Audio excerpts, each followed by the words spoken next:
Quiet Hill by John Kirkmorris. We're in for a cold snap, sir. I didn't notice. Not usually so nippy this side of Christmas. No, I suppose not.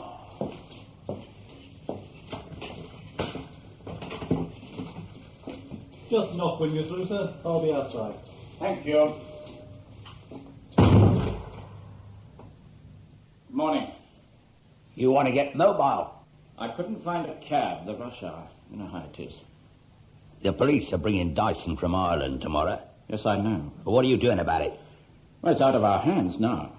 Yeah? He's in Crown custody, Cabinet. With a small escort, no handcuffs, no guns. Somebody's crying out to have him abducted. Concentrate on your defense, man. These methods won't bring you anything. There's a name and address on this paper. A bloke called Stroud. You ought to tell him to go north. No. I'm not asking it as a favour. You know what you mean. No, I can't do it. Ask him to prepare the best motor he's got. Now, listen to me, for heaven's sake. You ain't earned your wages, Mears. Look me in the face. Can't do it, can you? This is the last time, I swear. Yeah, until I whistle it is. Now, before you visit this Stroud, you'd have called in at Fulham.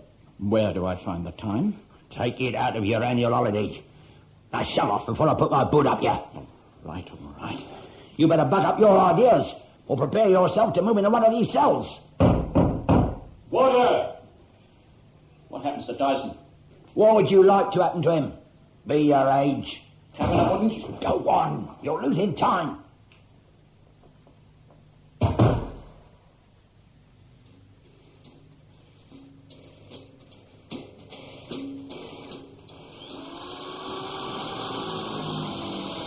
Mr. Stroud, you petrol? I have to speak to you. Take the chair. I'd rather stand, thanks. My card. So you're a solicitor.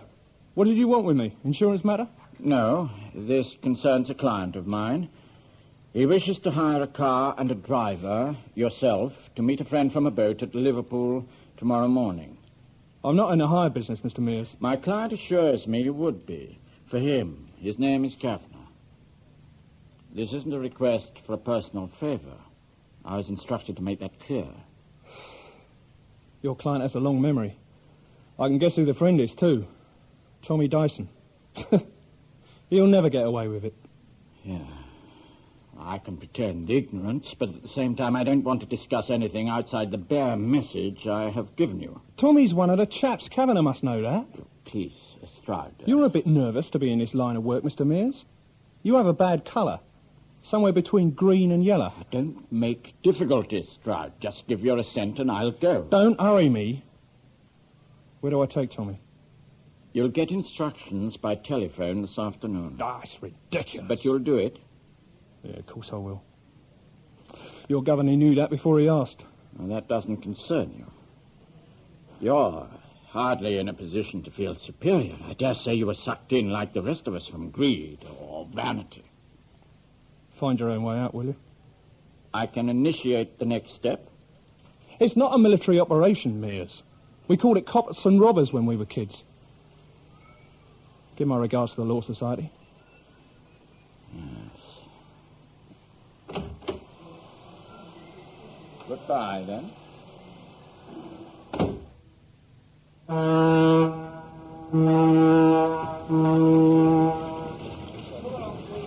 I know this place, officer. It's where the coppers walk hand in hand, 5 at a time. Breakfast we've laid down for you. Seen Dyson yet? Yeah, he's over there. He's a tick without a hat. Right. We're on a racing set. Stroud, Hello? you'll be there, won't you? I'll see you, Frankie. Where are all the photographers? You don't get your picture taken, Tommy Dyson. You've been naughty. To the right. Don't worry about customs. Those gates over there. Here. You won't forget to write, I hope. Yeah, twice a year. Christmas and your birthday. Morning. You want to go through, do you? That's a Home Office ID card. You recognise it? No, but I recognise you. Your motor's at the end of the room on the left. Thanks, Dad.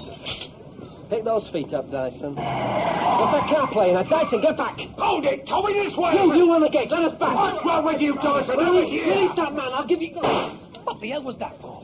Don't stand there, Dyson! Get into the car!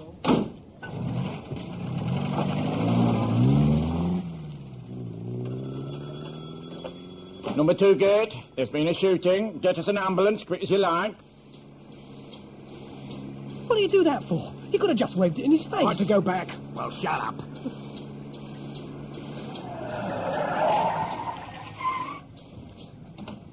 Hold on to your guts, Dyson.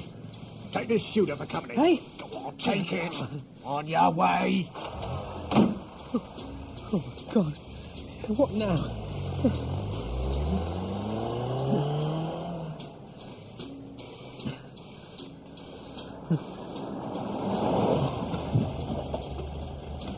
Hey, you, want a lift?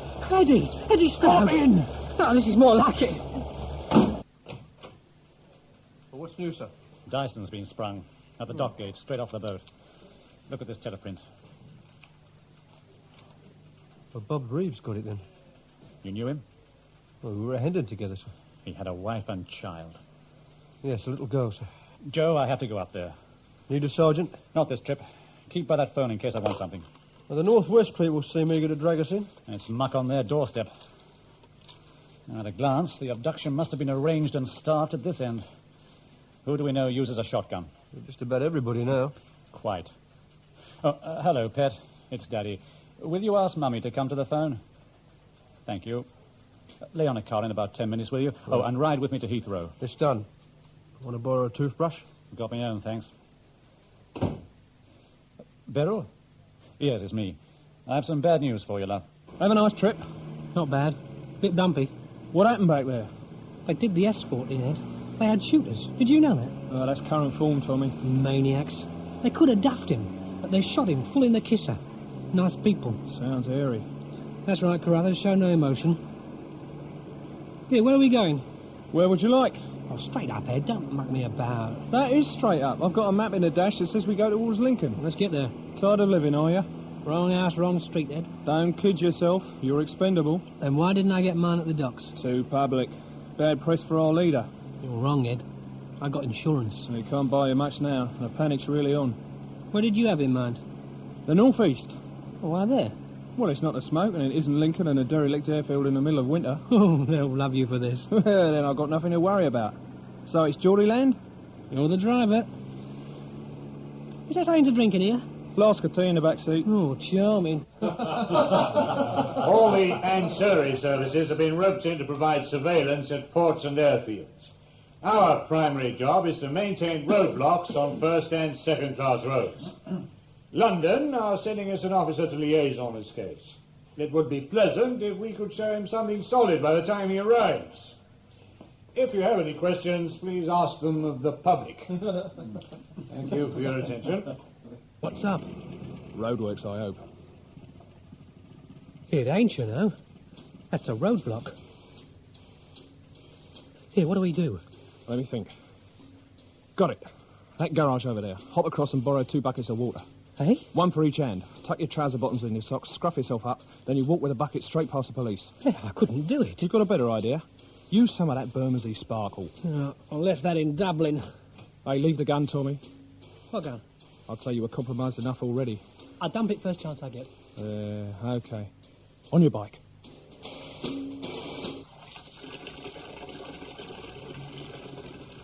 Why'd you want the 2? Oh, it's a big tank, mate. 15 gallon. Those caravans more trouble than they're worth. Where'd you say you were going? Lake District. In this weather, you want your head red. Well, it's different, isn't it? Nah, I happen to like the old morning mist. You'll find plenty of that. There we are. Thanks. Here, buy yourself a banana. Right. Dear, oh dear. They're heavy, ain't they? Oh, do you want to... No, that's all right, I can manage. Mind you bring them back. Certainly. Where did you say you were going, sir? I didn't, but it's Huddersfield. I see, sir.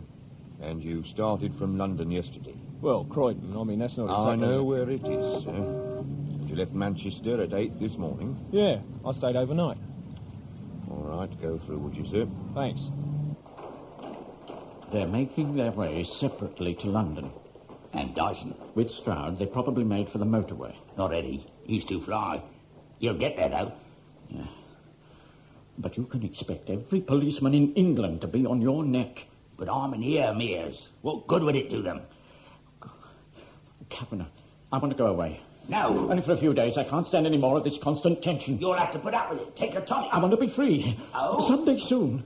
The police will start digging into my association with you. I couldn't survive an investigation, Kavanagh. So, you want to end in your cards? Surely you suss that you're signed on for the duration. You pong, Mears. I can smell you from here. Can you think of anywhere in the world where you're 100% safe? But even with Dyson out of the way, the law has enough to put you away until you're an old man. In a fur collar can't weigh a case without witnesses. You'll kill all of them? I don't need to. One pig and the other's squeal. Psychology, Watson. Yes, well, you first catch your pig. What's that again?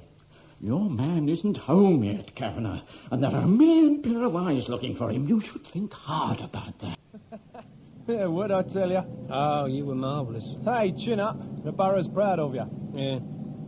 Give us a smile, then. What for? I had half a mind to turn myself in at that roadblock. Defeatism. I wouldn't be running. You could pretend, Tommy. Oh, I'm too old.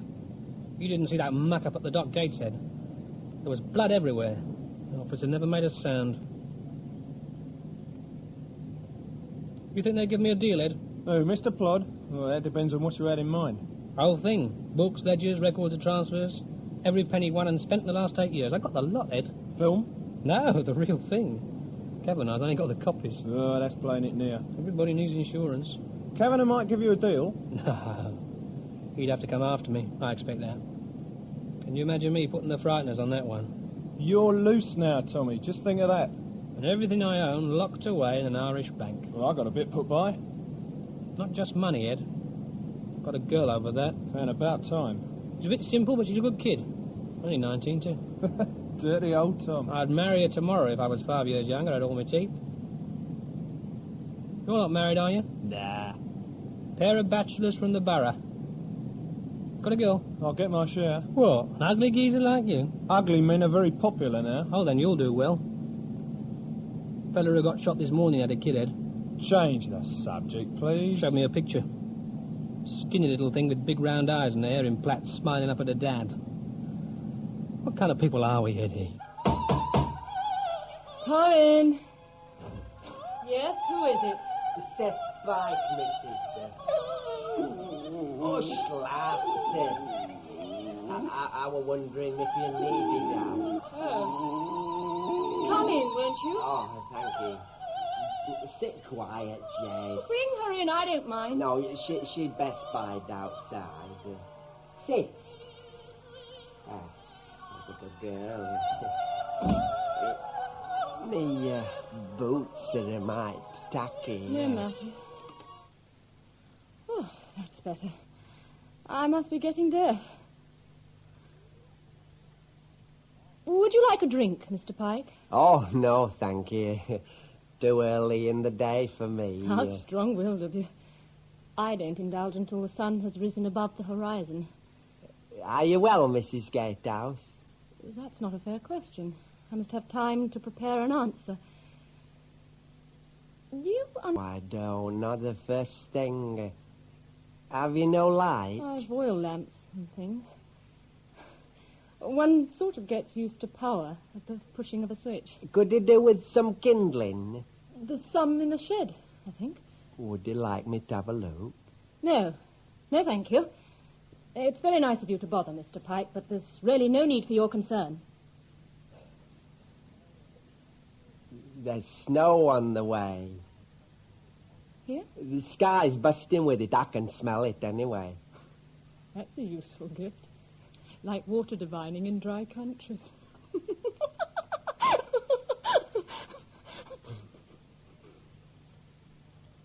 And are you well, Mr. Pike? Oh, I want for nothing, thank you. Yo, before I forget, I have some cream put by. Can I bring you a crockful? Mrs. Gatehouse, what is it? Do you have to be quite so bloody kind? I hate to appear ill-bred, but I prefer to be by myself right now. I understand. Sorry, but I don't believe you do. If you'd like to, I could take you down to the hotel in Easton. Why? I've told you I'm perfectly all right here. I'm sure you are, Mrs. Gatehouse, but could you stand one of our Derbyshire blizzards by yourself? I'm not alone. I've that wireless and a library of paperback fiction and the best part of 5 bottles of gin. I wouldn't call that being by oneself. Then I'll leave you be. Goodbye, Mr. Pike. Take care now.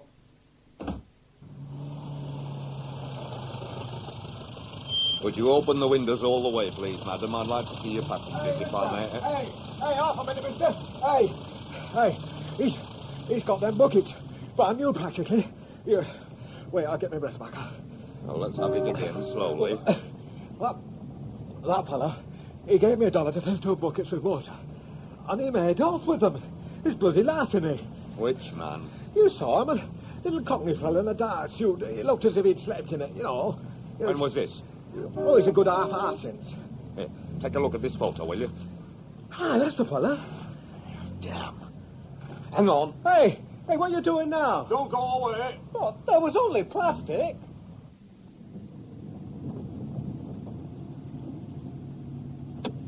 What's this, Ed? I want to get me head down for half an hour.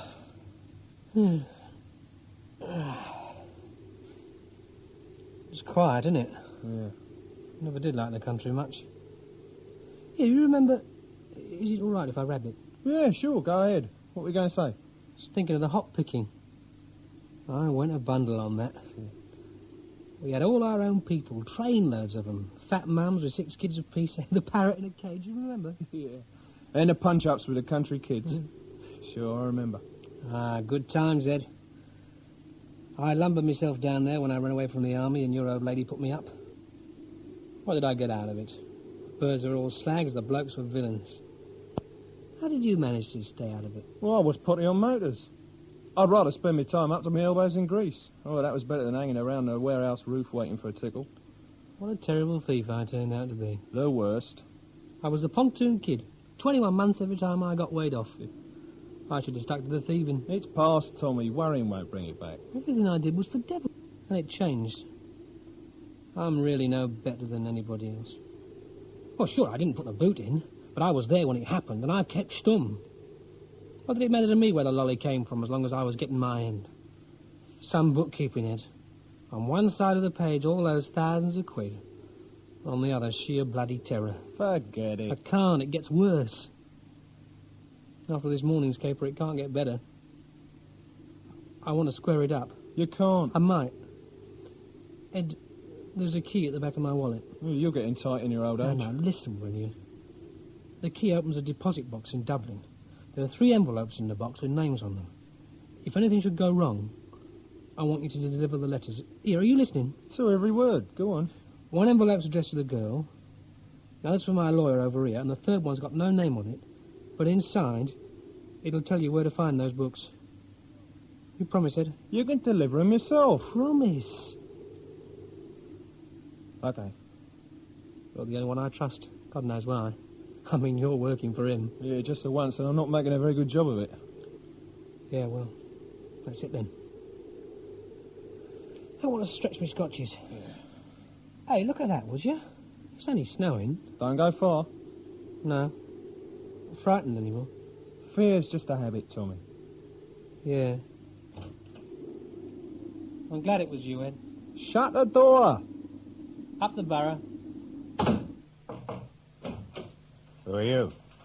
Weaver from Metropolitan, sir. Commander Cook? Indeed I am. Personal ID, please. Thank you. You made good time. Smooth trip? I left half my stomach over Birmingham. Oh, that's nasty for somebody. You know your man died? Yes, sir. Yeah. Doesn't that frighten you? It terrifies me. They shoot nowadays without thinking. This clumsy imported labour. You found the killer's car, by the way? Anything for me? No, not for us either. They parked it outside St. George's Hall in a no-waiting area. A shotgun was lying on the back seat, and 2 spent cartridges were on the floor. Not a print on any of them. The car was stolen, of course. You know, they treat us with contempt, Weaver. Any clue on Dyson? Well, take a squint at that wall map. He's somewhere in that red circle. How do you know that, sir? He passed through a roadblock near Stockport at 10 o'clock. Through it? Uh-huh. On foot, carrying 2 buckets of water. Cheeky beggar. Nice touch, don't you think? Yes, it might be nicer if he'd been picked up. Yeah, naturally. Dyson had a chauffeur, we think. If you like horror stories, read this weather report. Snow from Monmouth to the Wash by morning. It's already falling in our search area. I'd chuck it in this minute if I didn't know that they were in there somewhere. The driver, whoever he is, likes eccentric maneuver. In his place, I would have shot down the M1 and been well out of it. Oh, he expects us to think on those lines.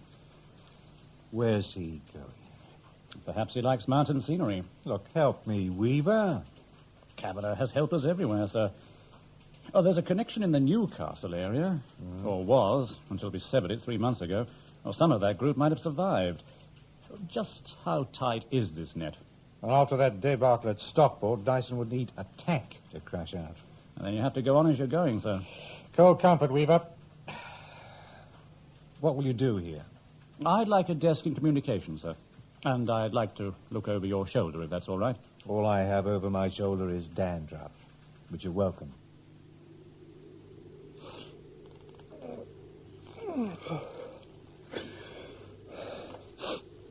Tommy? Where's he at?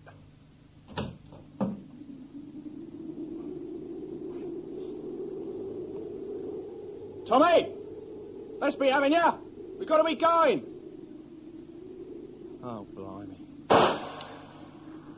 Tommy!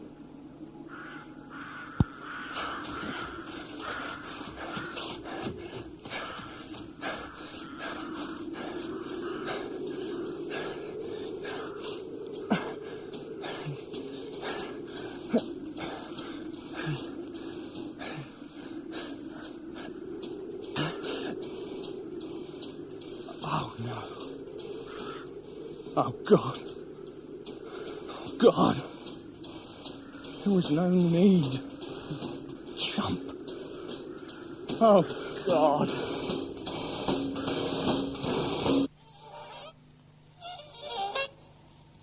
Come on. Disgorge your sweet thunder.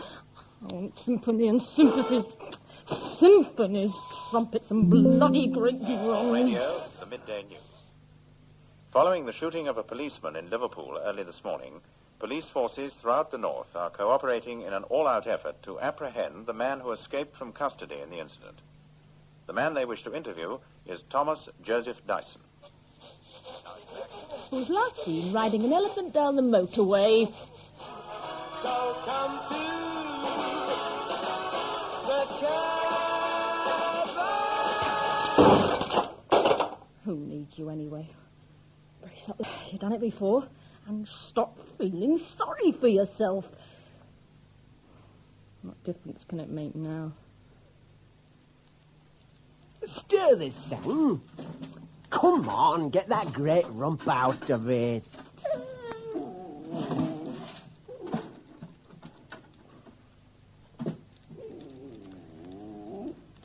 I hope you appreciate your comforts, my lass, because tomorrow I'm going to work the belt off you.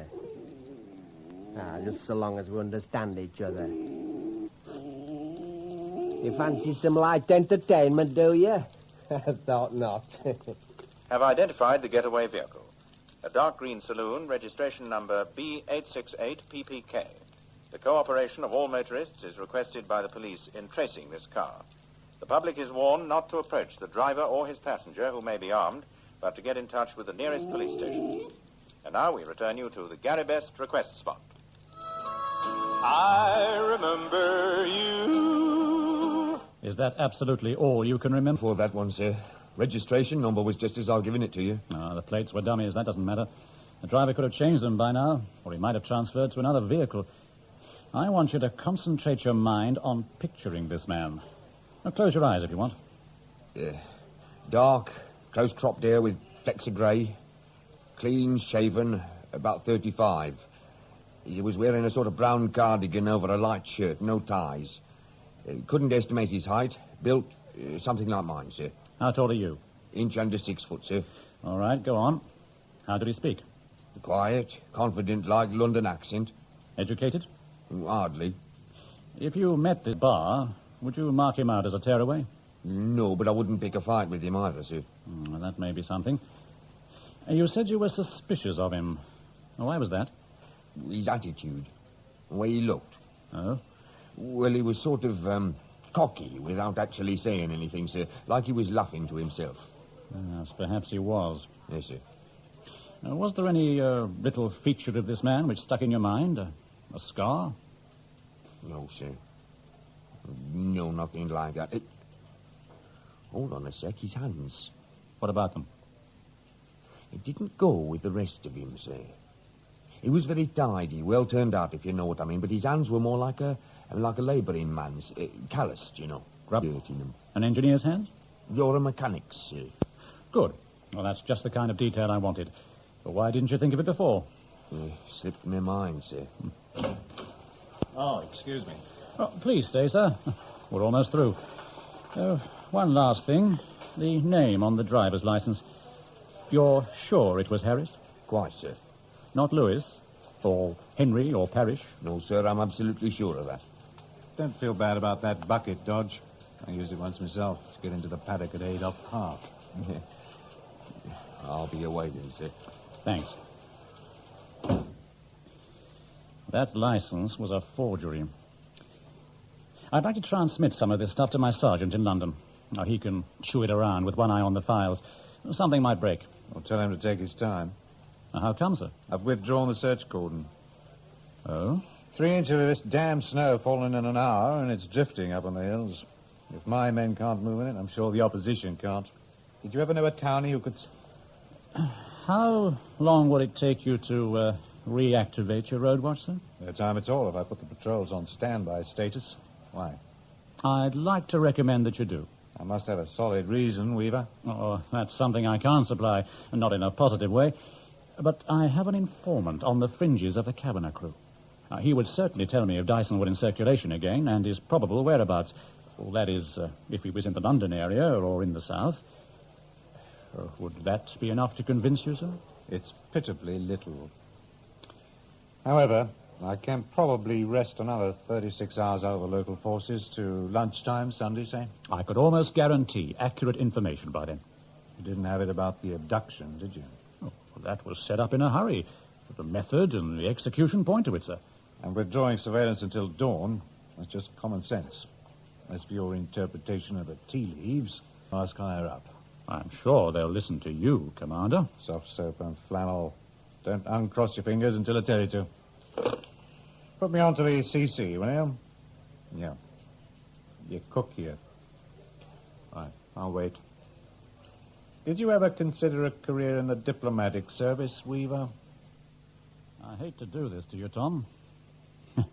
It falls on the just and unjust alike. It might as well be Moscow. Look, have a good old dig through the files as far back as you can go. Find out if Dyson had an associate with a background of motor engineering.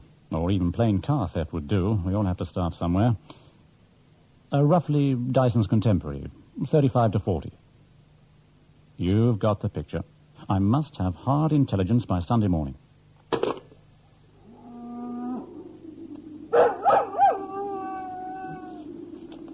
Get out from under me feet. Now mind that bucket.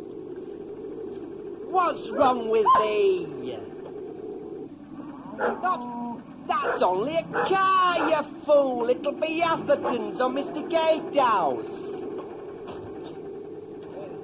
There, look, it's going past. Are you ready for your supper? Come on, go on in then. Anybody around? Go away! I'm coming in. I'm sorry to, where are you? Get out. Lady, my car broke down. Here, let me shut the door. Is it all right if I push it into your yard? This isn't a pull-up. you know. Yes, I do know, but there's a storm blowing out there. Look, give me a few minutes to fix it and I'll be off before you can turn around. Well? Do as you wish. Are you all right? Oh, just celebrating, eh? Would you like me to put the light on? No, leave it, please.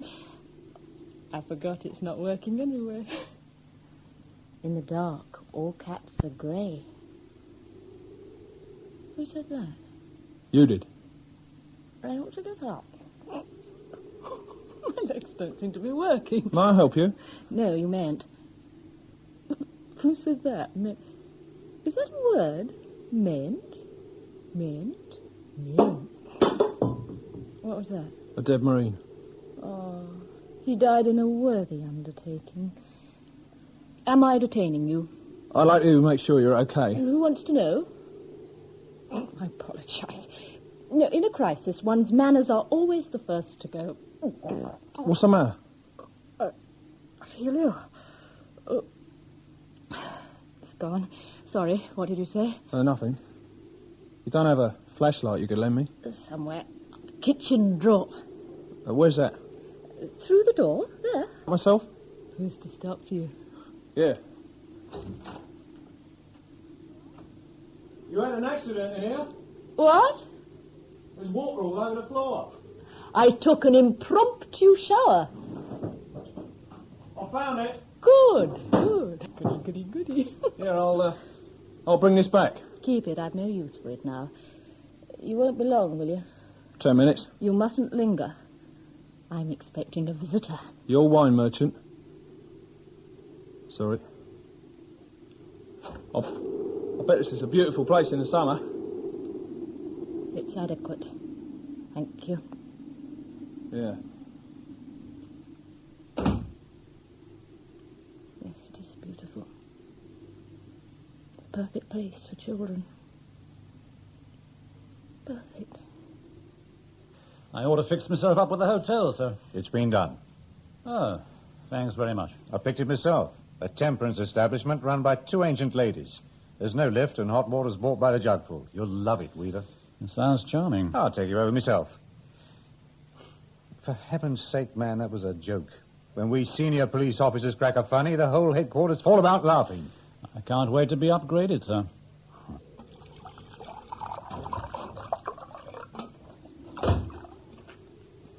Where are you? In here. Oh, you found yourself some light then? Yes. What's that you've got there? It's a carburetor. Can I work on it in here? You said you'd only be 10 minutes. Yeah, but the gremlins think different. Sorry again. You'll need some newspaper. Yeah. Feeling better? I've been sick. Please don't refer to it. Thanks. I made tea. Would you like a cup? Very much. Can you tell me your name? Harris. And who are you? Mrs. Gatehouse. How do you do? You sound like a pair of explorers meeting in the middle of the jungle. You live here by yourself? No. My husband comes up here at weekends. I'm expecting him now. Oh, yeah. Want any help with the tea? I can manage. Can manage, thank you. Why don't you sit down? Because... Yes, why don't I? Is there any hot water in the kettle? I think so. I need a small towel. Do you have such a thing handy? What for? I'll show you. That cupboard. There's one in there. Oh, yeah, this one will do. One of the misfortunes of being a woman is that you can't go into a barber shop and have the towel treatment.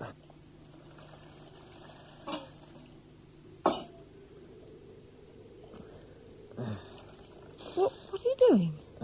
Playing at doctor. Now, put your head back. Look, I don't... No, all the way, that's it. Now, press it all the way round. You don't have to tell me how it feels. Scalding. No, you only think it is. Now, relax. Soak up the steam. Oh, that feels marvellous. Lucky thing for you I happened along, wasn't it? How so? Well, me being such a clever doctor and all. Now, this one will numb ya. Ooh. There. Oh! Ooh, thank you. Right. While you're enjoying that, I'll pour us some tea. I shall have to impose on you a little longer, Mrs. Gatehouse. Huh? Yeah. The trouble isn't the carburettor. It has to be in the fuel pump or the feed lines. I'll have to strip the whole system. That could take me several hours. What am I supposed to say to that? There aren't any choices. I have a car. Yeah. I took the liberty of looking it over. It won't go without a charged-up battery. Besides, I have to wait for the storm to blow itself out. I don't know the roads. In fact, I'm lost. Where are you going? Sheffield. See.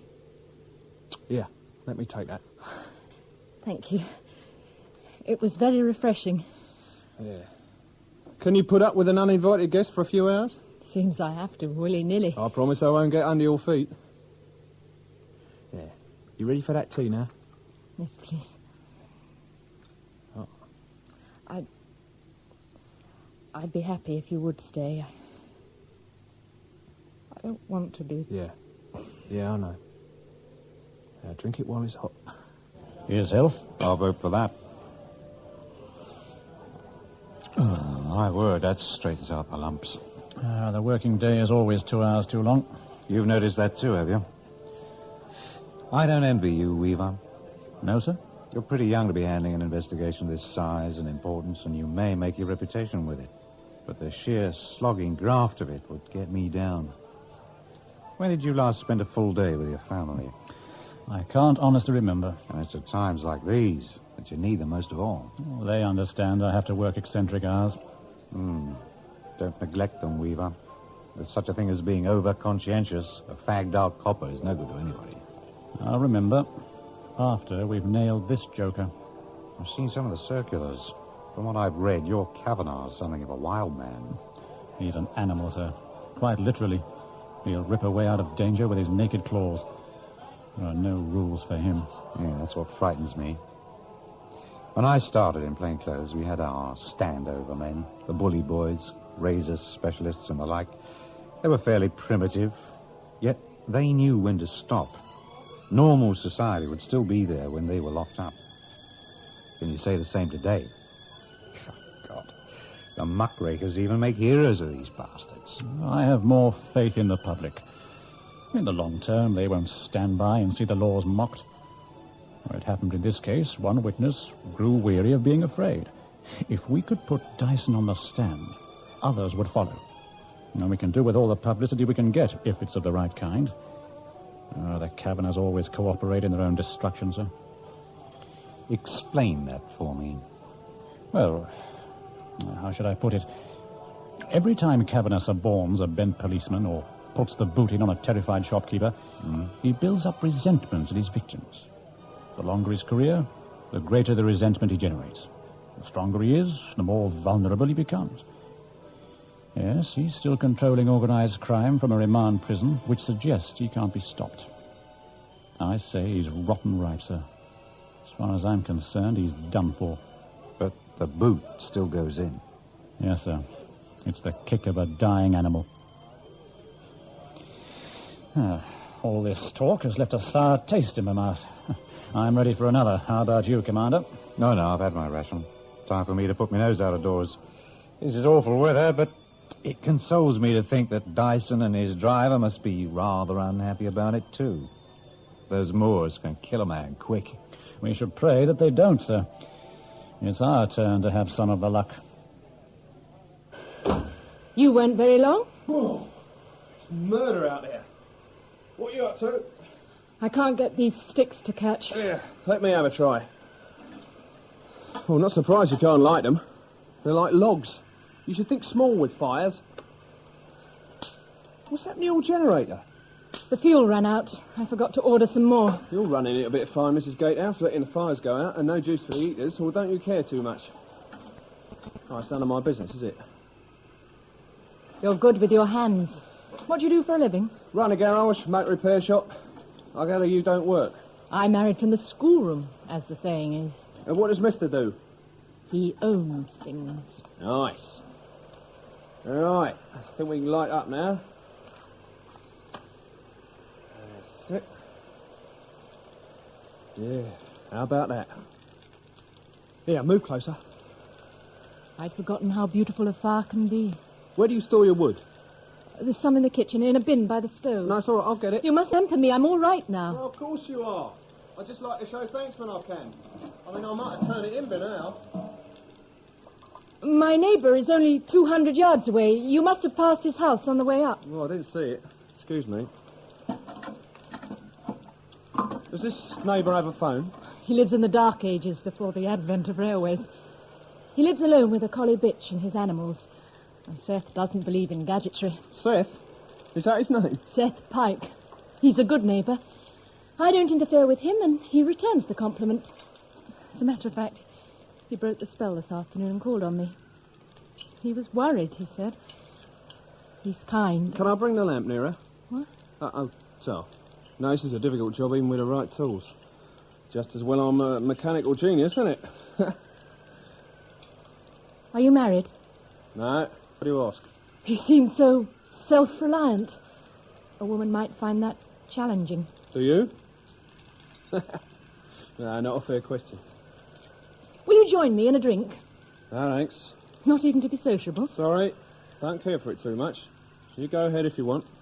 Drinking alone is like inflicting wounds on oneself. It can wait.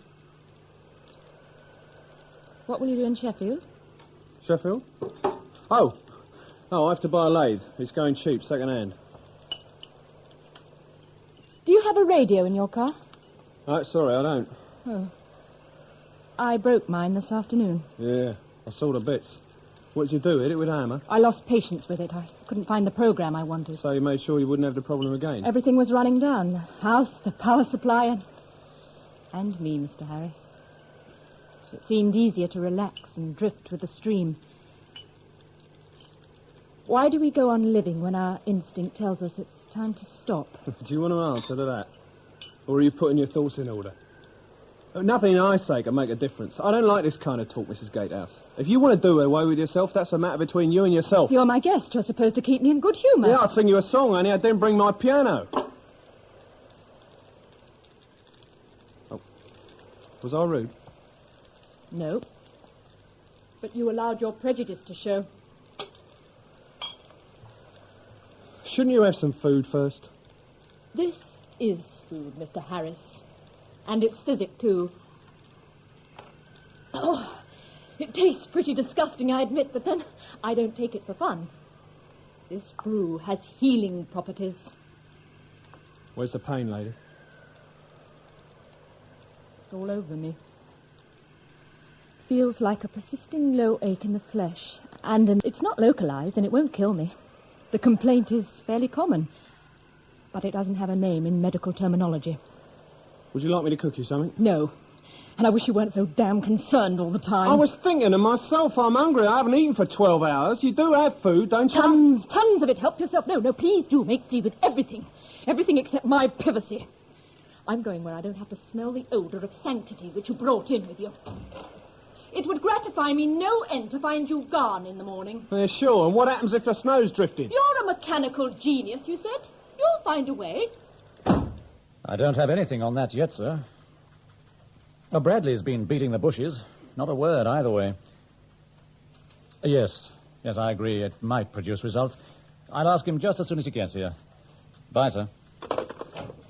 Morning, Commander. Hello, Weaver. What's the form? Nobody's... Hello, Weaver. What's the form? Nobody's talking. I just had a word with my superintendent.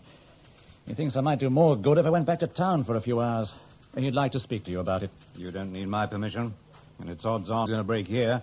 Since we don't have dog teams or snow plows, we might as well sit here and play cards. My sergeant isn't getting much rest, poor blighter. I got him to compile a list of all Kavanagh's visitors. Mm-hmm. It didn't take long. There's only one name on it. A solicitor. Can you see what I'm driving at, sir? He's the errand boy? There can't be anybody else. I thought I might go and apply for some cheap legal advice. Ah. I can be back. Mm-hmm. As you wish. Heaven's sake, don't let the taxpayers know how we're spending their money. What's your governor's number? Ask the switchboard for line 10, sir. Oh, your own line. Another extravagance. Line 10, please. We used to carry a pocket full of coppers and rush to the scene on a bicycle.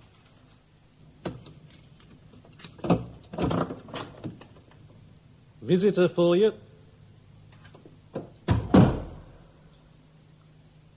What's new? Dyson didn't get to Lincoln.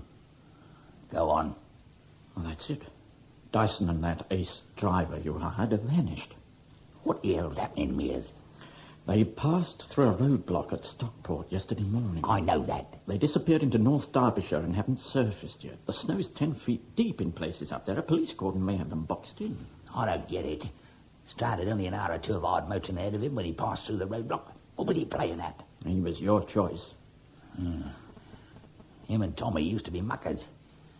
Eddie must be getting sharp. You'll have to get mobile, Mears. I have to find that pair before the Johns do. I'll wipe that look off your face. You're still on wages. No, I beg you. Shut up. There's a fellow in Manchester named of O'Shea. Fulham's got his telephone number. Now tell O'Shea he's to go on a hunting trip. Tell him where and for what. Give him whatever he thinks the job's worth. You sweating again, Mears. The system's gone awry. Can't you see that? You're throwing good money after bad. I'm alive and I'm staying that way. How many more? I've got to go down.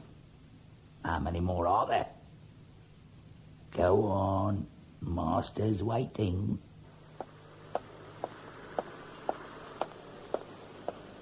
Excuse me. Are you Mr. Leonard Mears?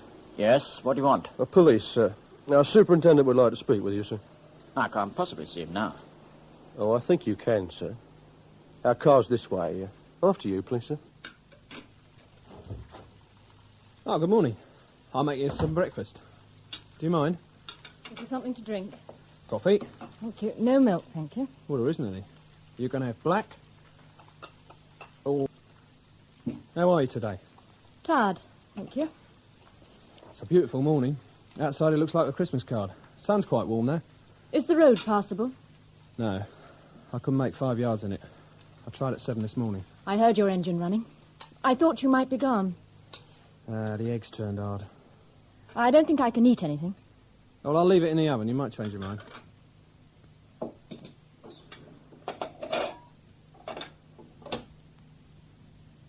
What are you staring at? The way you're blowing your coffee. It reminds you of somebody, I suppose. No, not in particular. We used to cool ours in a saucer. I thought only navvies did that. That's right. My father was a labourer. What did yours do? He still does it. He's an estate agent. Well, it's better than grafting. How long can I expect to have your company? That depends. On the weather, I suppose. Right. And it has nothing to do with my preferences? Look, I'd go if I could. You can walk to my neighbour's house. I'm sure he could put you up. All right. I'll go and see him after I've eaten, if that's not going to put you under any strain. My appetite's gone. I'm surprised. You were out for hours in all that lovely fresh air. Do you have nausea, Mr. Harris? I didn't look for a quarrel, Mrs. Gatehouse. Yes, I suppose I did force my way in here, but I hope we could pretend I was welcome. My, but you're sensitive. Crying out loud. I know what you're thinking. You're saying to yourself, what's got into the bitch? I'll tell you, Mr. Harris. You unsettled me. In fact, you frightened me. This morning I discovered you told me a string of lies and evasions last night. I can't pretend you're welcome. I don't even want to. How do you know I lied, Mrs. Gatehouse? I waited until you camped down in my living room last night. When I was sure you were sleeping, I went through your car. Women are like that, didn't you know? The first thing I saw was your portable radio. Why did you say you were without one? There was nothing in your car to say who you were. You can see my driver's license if you want. Will your license explain the blood-stained clothes in the boot? Or the spade with traces of earth and blood still clinging to it? Or how you came to be here at all? You must have a theory to fit all these things together. I have an idea, Mr... whoever you are. It appalls me to put it into words. When did you wreck your radio? Not soon enough, I'd say. The police were broadcasting messages about a car like yours from 11 o'clock onwards. No, don't come near me. I want some more. I swear I won't harm you. There should be two of you. He's dead. He shot himself. I buried him in the wood about 5 miles from here. He was too scared to go on living. Let me go, please. I won't tell anyone. That's not on, Mrs. Gatehouse. You're stuck with me a few more hours. Don't blame me. Blame the weather and your own curiosity. Why didn't you run while you still had a chance? Because it took me so long to piece it together. My brain wasn't working after all the drink I'd had yesterday. I'd simply forgotten about the manhunt in Liverpool. But it came back to me while I waited to come down. What will you do with me? Nothing. Nothing at all. You'll have to stay inside the house, of course. Just carry on as you would normally. But in case you get inspired, I won't turn my back on you. I'll have to see you every moment of the day. What if I have to go to the bathroom? I'll think of something. Are you a murderer? Look, I drove a car and I buried a friend. That's it. Why don't you open one of those bottles of gin and dose yourself? It'll shorten the day for you. No. If you're going to harm me, I'll be looking into your face as you do it. Oh, it's gone chilly in here. Let's move next door. No. Ladies first. Eyewash. Oh, don't be like that, sir. Come in. Mr. Mears, sir. Thank you, Joe. Oh, please come in, Mr. Mears. Don't go far away, will you, Sergeant? Sir? Do sit down, Mr. Mears. Look, before I do, I'd like to know why I've been keep you waiting? I apologise. That was on my instruction. I had to clear my desk first. I've been north, you see. Please sit, Mr. Mears. Good. Why? Why did I want to see you? Yes. Well, to be absolutely frank, we want your cooperation, Mr. Mears. In fact, we insist on it. We think your services to the police are long overdue. What does that rigmarole mean? You're Kavanagh's sole contact with the outside world. Apart from a pair of prison officers who bring him tidbits of information for cigarette money, you make frequent visits to an address in Fulham, to a house owned by Kavanagh's former common-law wife, and every time you do, trouble follows. There's absolutely no connection. I'm tired of deferring to you, Mears. Ever since I saw you at the committal proceedings, I sensed you were a wrong-un. I can bring you in at a moment's notice on several charges of conspiracy, and I will, if you don't give us a little of the concern you lavish on your client. Oh, God, man, have you no shred of self-respect left? You'll kill me. We raided the Fulham house an hour ago. The chain's broken. I want immunity. You'll have it. What do you want to know? The identity of Dyson's driver and the other men involved in the Liverpool shooting. Well? I know nothing about the men who were hired to abduct Dyson. I swear it. I don't believe you. Yet. And Dyson's driver? I can tell you about him. Well, that's something, I suppose. You're prepared to give us a general statement? I'll quote the telephone directory if you wish it. I'm sorry. Truly sorry. Come in, Sergeant. I want to go out. Where? Just out. I could walk. I know places where the snow won't be too deep. Yeah, let me think about it. You must be enjoying this. I'm not, believe me. Whenever did you have so much power over an individual? I should think it excites you terribly. A pure exercise of control. Only autocrats know that kind of pleasure.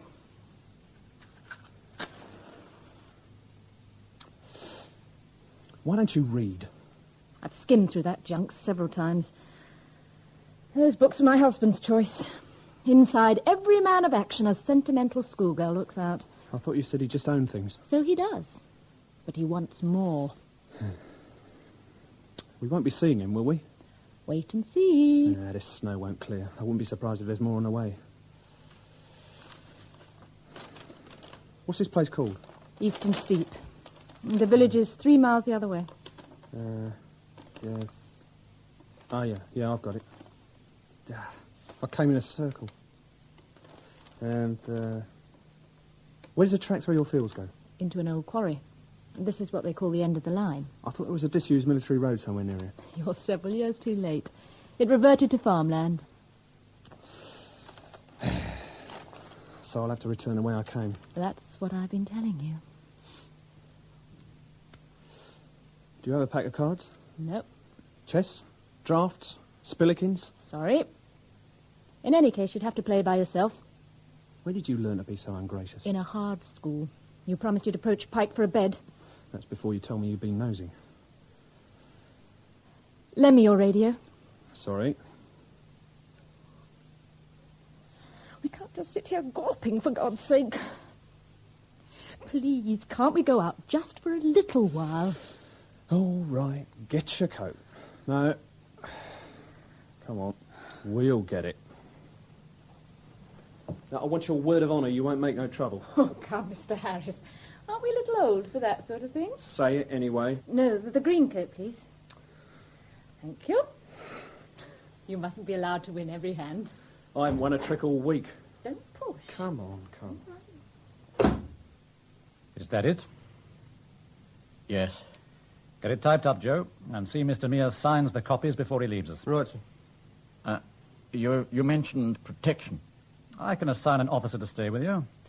Now, who do you think, Joe? Use experience. Right. It's 2:30, later than I thought. I can take the train this time. That's all for the moment, Joe. Well, there's 2 hours typing in this, sir. I'll be here. Weaver here. Ask him to get over. He'll know where he's skulking. Thanks. Can I order you some tea?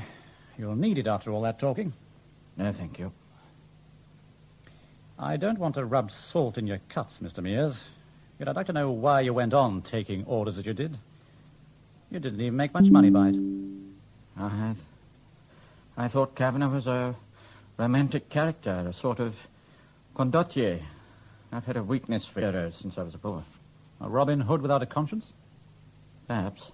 Correctness of purpose one doesn't often meet with today. In his perverted way, he's a total man. Totally evil, you mean? Stroud. Oh. He said it was the source of Kavanagh's fascination. Stroud? The driver? Yeah. Strangely, he seemed to be the only one of Kavanagh's associates who isn't afraid of him. That's remarkable. I look forward to meeting him. And I will. Would you wait outside, please? I have a few telephone calls to make. Yes, of course. And try to put on a brave front, Mr. Mears. You've just escaped the clutches of the devil. I wonder if that's true. Weaver, connect me with Commander Cook, Northern Task Force, please.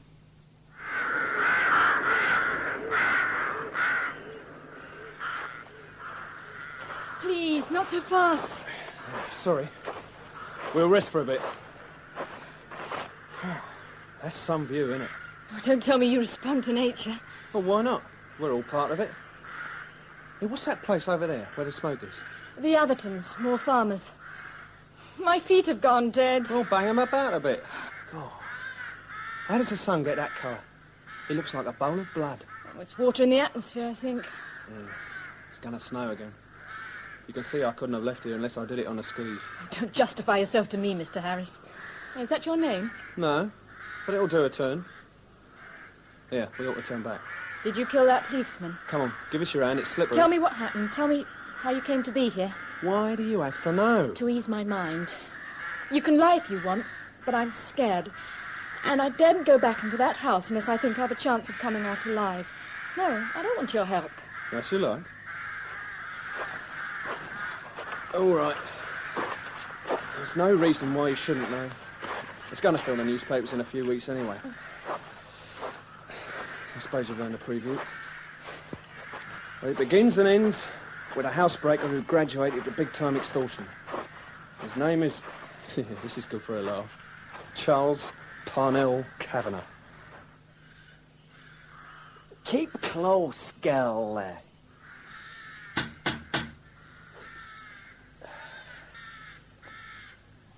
Are you told, Mrs. Gatehouse? I've brought the cream. Hush, will ya?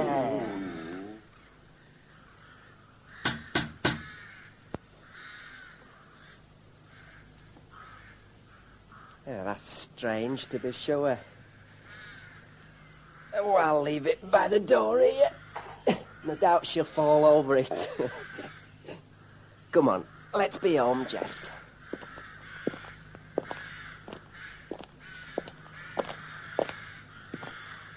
Hey, look at that. Handsome motor, ain't it? cost more money than I could afford.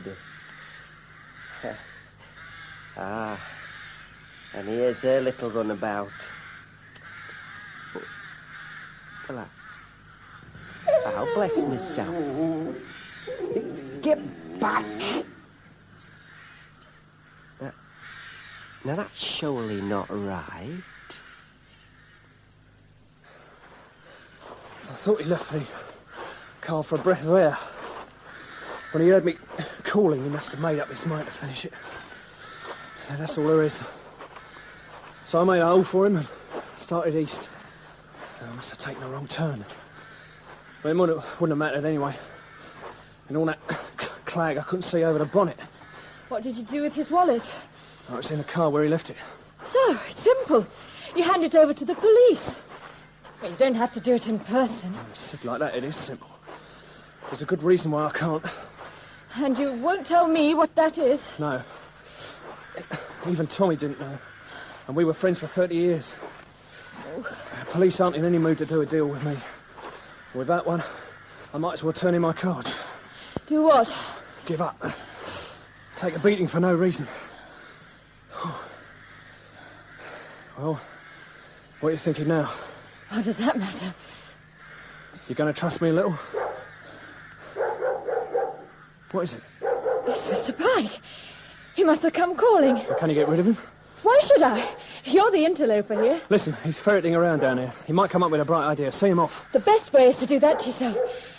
Come on, or are you afraid only of simple old men? Oh, damn, blast. Hello, Mr. Pike. Afternoon. You haven't met, have you? Mr. Pike, Mr. Harris. How are you? Hello there. Mr. Harris brought me some papers from my husband. But he was snowbound, you see. I'll not shift before tomorrow. That must have been you. I heard driving past late yesterday afternoon. Yeah, I expect so. Quiet, love. She's nervous before strangers. She won't be nervous of me. Here. There we are. That's better, isn't it? I brought that cream I talked of. Don't vex me now, Jess! You think it's all the cars? I don't know. Is it important? Eh? Oh, probably not. Oh. By the way, thanks. I wasn't thinking of you. I don't want to see that old man harmed. Here's your cream. Oh, snow. Just made it. I want to stay out here and watch it. You'll catch cold. Don't be mean. Isn't it mysterious? I wonder if flakes make a sound when they fall. I can't hear them. I think they do. And somewhere there's an instrument sensitive enough to hear them. You're right, it's too cold to watch from here. And I do need a very big drink. Weave up. Over here, man.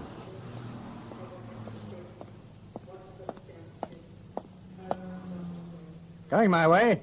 Hop in if you are. Thank you, drive up. Damn nice of you to lay on a 5-star reception, sir. I was on my way home when curiosity overcame common sense. Do you have any goodies in that briefcase?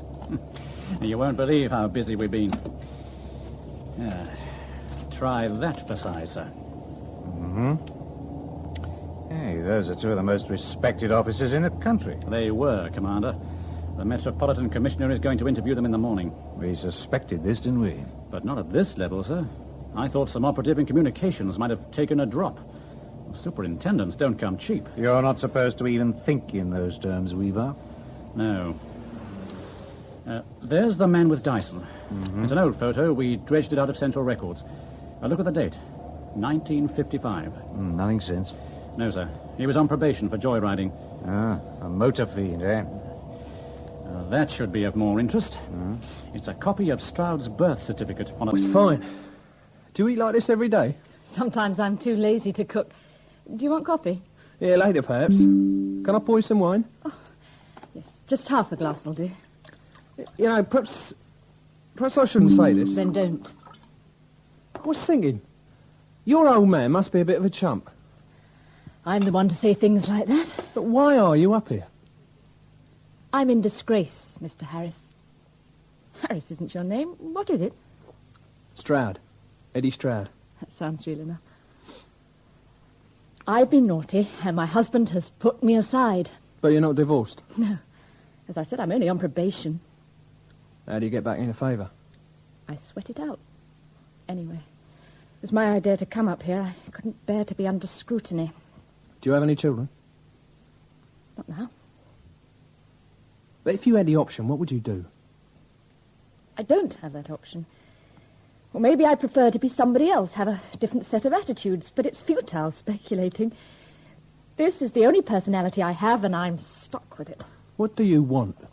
Nothing. No, but I mean that. I really don't care. The calendar chooses for us. That lovely golden horizon you had at 17 shrinks to the extent of a single room by the time you're 30. I passed 30 4 years ago. My outlook narrows by the day. You still have freedom of action, Stroud. You have choices to make. No. No, my future's tied up tighter than a lock nut. The only favour I could do Tommy was to keep him a few yards ahead of the people who were looking for him. In the end, he wouldn't even let me do that for him. You can destroy his murderer. That'd be something. I told you, I can't. This man Kavanagh is like a typhoid carrier. You can't even speak of him without contempt. You could bring him down at long range. All you'd need to do is put Dyson's wallet in the envelope and post it to the police. You'd simply drop from sight. Yeah, maybe. I've got half an idea they know who I am already. Anyway, I'm not going to turn in my own brother, am I? Brother? Yeah. Charlie Kavanagh's my full brother. And the head of the family. That's worth thinking about, wouldn't you say? Another man has been identified in the hunt for the killers of Police Sergeant Robert Reeves. He's been named as Edwin Stroud, a 36-year-old Londoner. He was last seen driving a green saloon car towards the M26 motorway yesterday morning. But senior police officers believe he may still be in the North Derbyshire district. Stroud is 5 feet 11 inches tall, has dark greying hair and brown eyes. His companion, Thomas Joseph Dyson, was abducted from police custody in an incident in which Sergeant Reeves... knew there was so much. Hey, but what the heck can I do now? Jess, do you fancy I like daffodils? We can't tie the past up in little bundles and chuck 'em. You approve of Kavanagh's activities? What, does anybody? Why'd you go on protecting him? Helen. Why, Stroud? Look, our sort of people don't eat our own, and I like to pay my owings. You're indebted to your brother? All the way. The business I run, he set it up. With dirty money. If you like. But I was glad to get it. Bank managers weren't exactly falling over themselves to capitalise me. Kavanagh, he said, write a cheque and I'll sign it. Just like that. No charge, no interest. No? Isn't your willing help interest on that debt? Maybe. You protect those whom you despise and neglect your friends. Your moral ballast seems to have come adrift, Mr. Stroud. I'll make you some coffee. Stroud. What now? I've no right to speak to you like this. Oh, forget it. I'm rather proud of my free-thinking ways. You can rely on me to produce the shocking phrase. I don't mean it. It's a pose. Underneath, I'm as conventional as Christmas pudding. Murder is wrong, and violence, and coercion, all wrong. Wherever you are, the rules have to be bent a little, maybe, but I haven't been there, and I don't intend to go. You look thoughtful. Yeah, this is my lost in thought look. Tell me what you think. Oil lamps ought to make a comeback. Why, sir? It's a friendly sort of light they give off. It doesn't mean anything, Mrs. Gatehouse, but lamplight suits your looks. Do you hope to sweep me off my feet, Stroud? Not while you go on using my lane like a cosh. Right. That's it, there we are. Do you have a girl? Well, I'm not exactly lonely in that way. Are you ever? You'll be asking me if I dream at night next. All right. Do you dream at night, Mr. Stroud? Only after cheese. My husband didn't love me for 6 months before we separated, and I've been here for 2 months. Are you embarrassed? It's none of my business, you know. But you had a light in your eye. It won't do you any good. My husband froze me out because I allowed one of his partners to put his hands on me. I didn't object. But one lapse in 13 years doesn't make me a whore. Of course it doesn't. Are you listening, Strad? Yeah, you're not a whore. Oh, God. What is it? I'm lonely, damn you. Yeah. It's all right. I won't hurt you. It's ridiculous. Not if you're unhappy. I thought I'd done with needing men. Why couldn't you be thoroughly rotten and vicious? Not enough practice, I suppose. Look, I have to go. Here, can I have my arm back? Don't be long. I like it.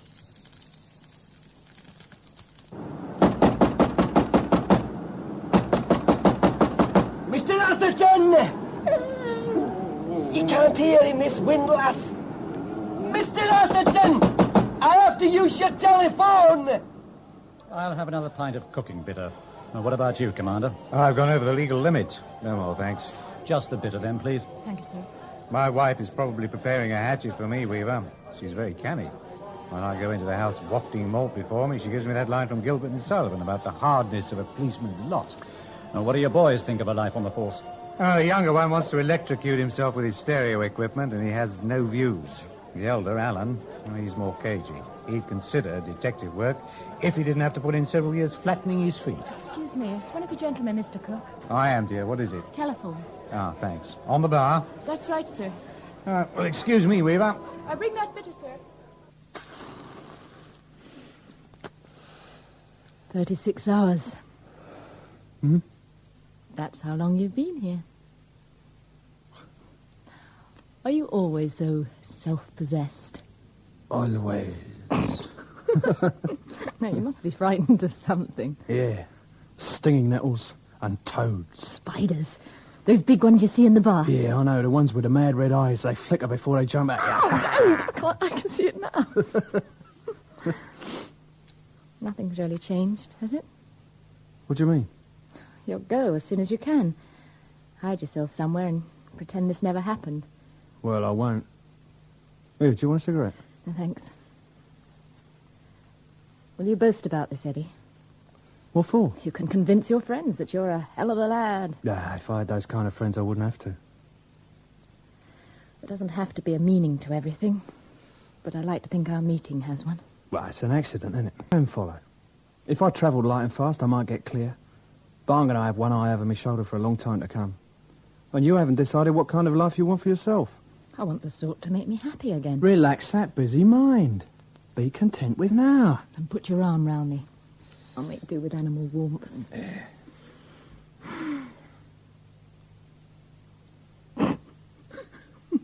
Yeah.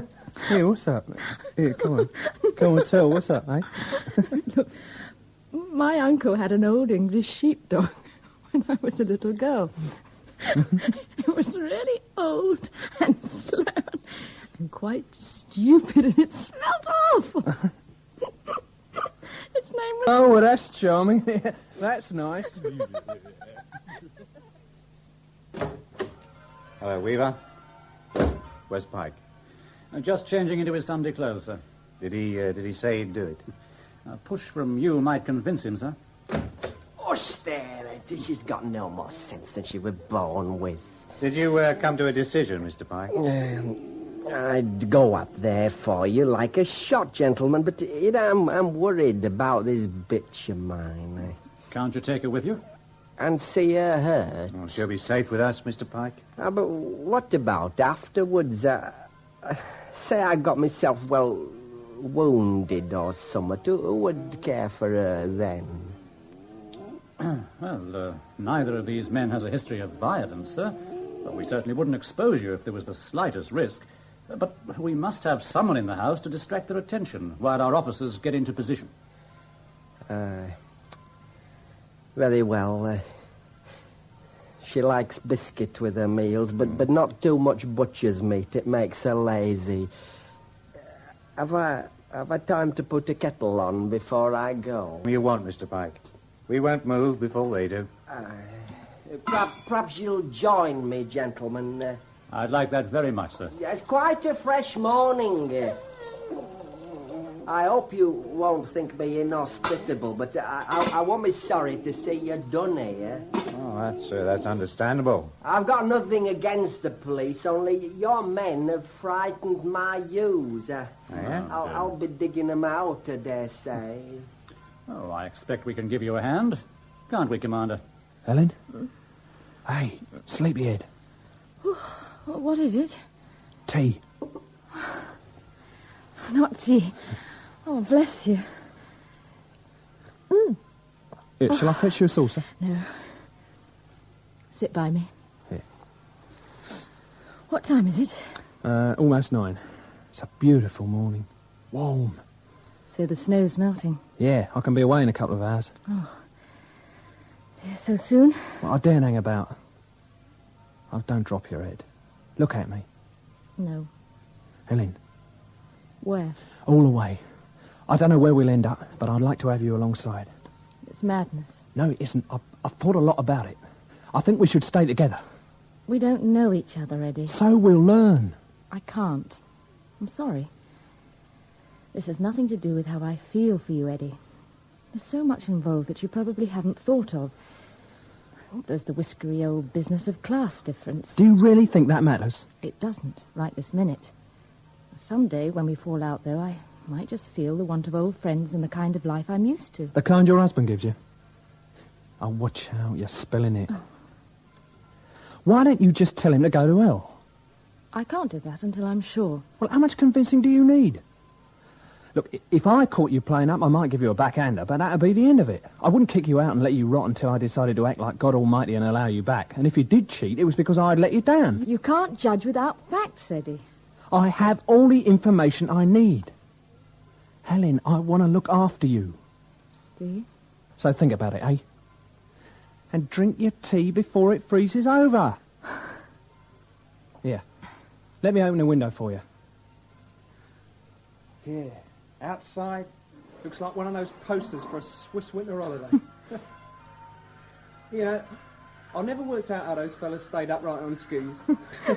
You think they... What is it? No touring in the Alps for me, love. Eddie, what's wrong? Mr. Plod. About 50 of them. Please. Well, it's not the Bulgarian Navy. What are you going to do? I'll go down fighting. With a gun in each hand and a dirty great dagger in my teeth. Can't get me, you bastards, I say, and I'll fall in a crossfire using bad language to the last. Oh, it's bloody silly. Oh, cheer up. Look, you better put some clothes on. Your night, he might give the Johns ideas. It's over then? Well, that's up to you, love. I'll make us some bacon sandwiches. Oh, Eddie. Oh, Eddie, nothing. No. I really didn't expect to win this one anyway. Don't be long. Well, I'd best get it over. The call's going over the top, don't they? We'll be within call, Mr. Pike. If you shout, we'll run up at the double. If you can make an excuse, you might try to get the lady, Mrs. Gatehouse, to join you outside. Oh, she's in no danger. I had the feeling she was quite pally with the Stroud fella. Mm-hmm. Stranger things have happened at sea. Aye. Yeah, just catch hold of Jess, would you? She's going to fret herself on it. I'll be back directly, you fools. Behave yourself. Oh, it's a lovely morning for a gentle stroll. Game old character, isn't he, sir? Yes, and I thank God for it. I think it's time we took up our positions. I'm scared, Eddie. No, you're not. You look good. Sit down. I've almost done. Will there be any shooting? Not unless you do it. No, I'm not armed. I wouldn't know which end the bullet comes out of. Go on, eat. I can't. Right, they're good, love. My bacon sandwiches are famous. I'm sure they are. Hey, come on. This is your lucky day. Bad interfering Eddie gets lugged away by the Bow Street runners. They might transport me. I've always wanted to see Australia. You idiot. Yeah, that's better. Give us your hand. Write to me. I always write too much. There's no such thing. I'll expect 20 pages a day. How long will you be away? Oh, a couple, I dare say. Yes. Well, they don't dish out weeks at a time, love. Well, that gives us a chance to make up our minds. How can you be sure that in 2 years you'll feel the same as you do this minute? I know. How can I be sure that I won't change the moment you walk out of the door? Well, if you do, you can write and tell me about it. There's something else you can do for me, Helen. Tommy's wallet. I dropped it down the back of the bookcase.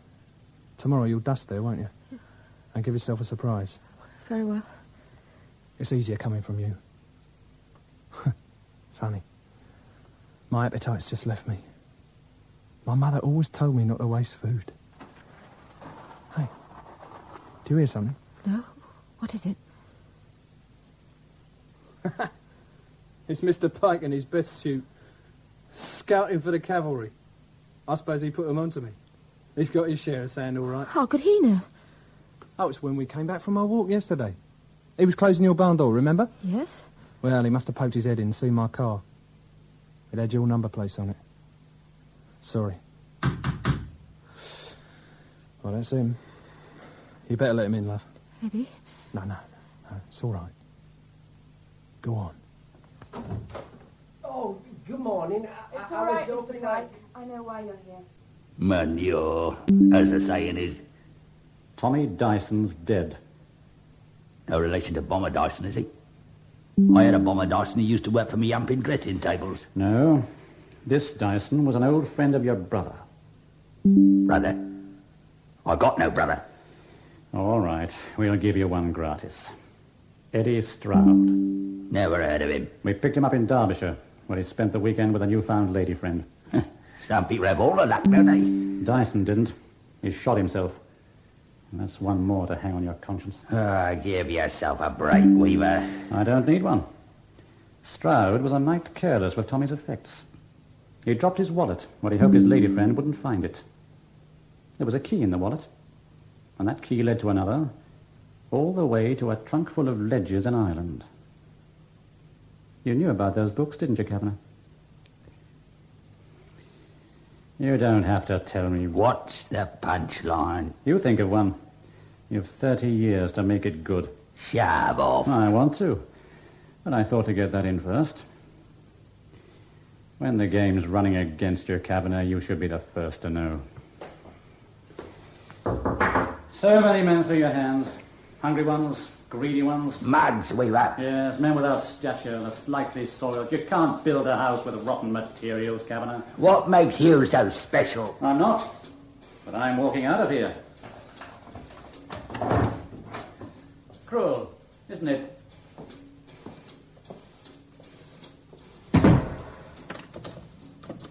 Mugs! Bleeding mugs! Don't you know who I am? Mugs! That's what you are, you're all mugs, you stinking coppers! I'll get out of here, I'll get you for this! You better...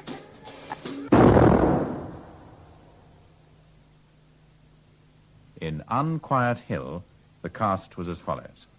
Stroud, John Challis, Helen Gatehouse, Caroline John, Cook, Geoffrey Matthews, Weaver, John Sampson, Kavanagh, Brian Haynes, Mears, Hayden Jones, Dyson, David Valler, Seth Pike, Anthony Hall, Bradley, Nigel Anthony, Police Patrolman, Nigel Graham, Frankie and Garage Attendant, William Edel. The radio newsreader was Martin Muncaster. Unquiet Hill was written by John Kirkmorris, and the production was by Jerry Jones.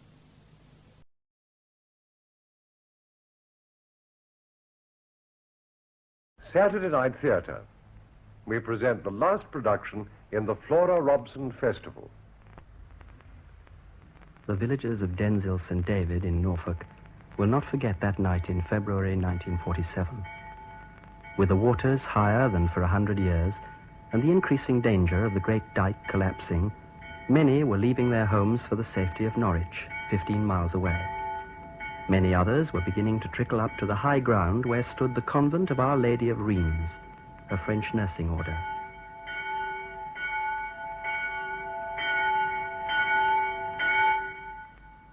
Bonaventure. The play by Charlotte Hastings, adapted for radio by Peggy Wells, stars Flora Robson as Sister Mary Bonaventure. The wind and rain, beating upon the grey walls of the convent of Our Lady of Rheims, could be heard inside the great hall, where the fading daylight shone through the stained glass windows of the great room, calm and somberly beautiful in the dim light.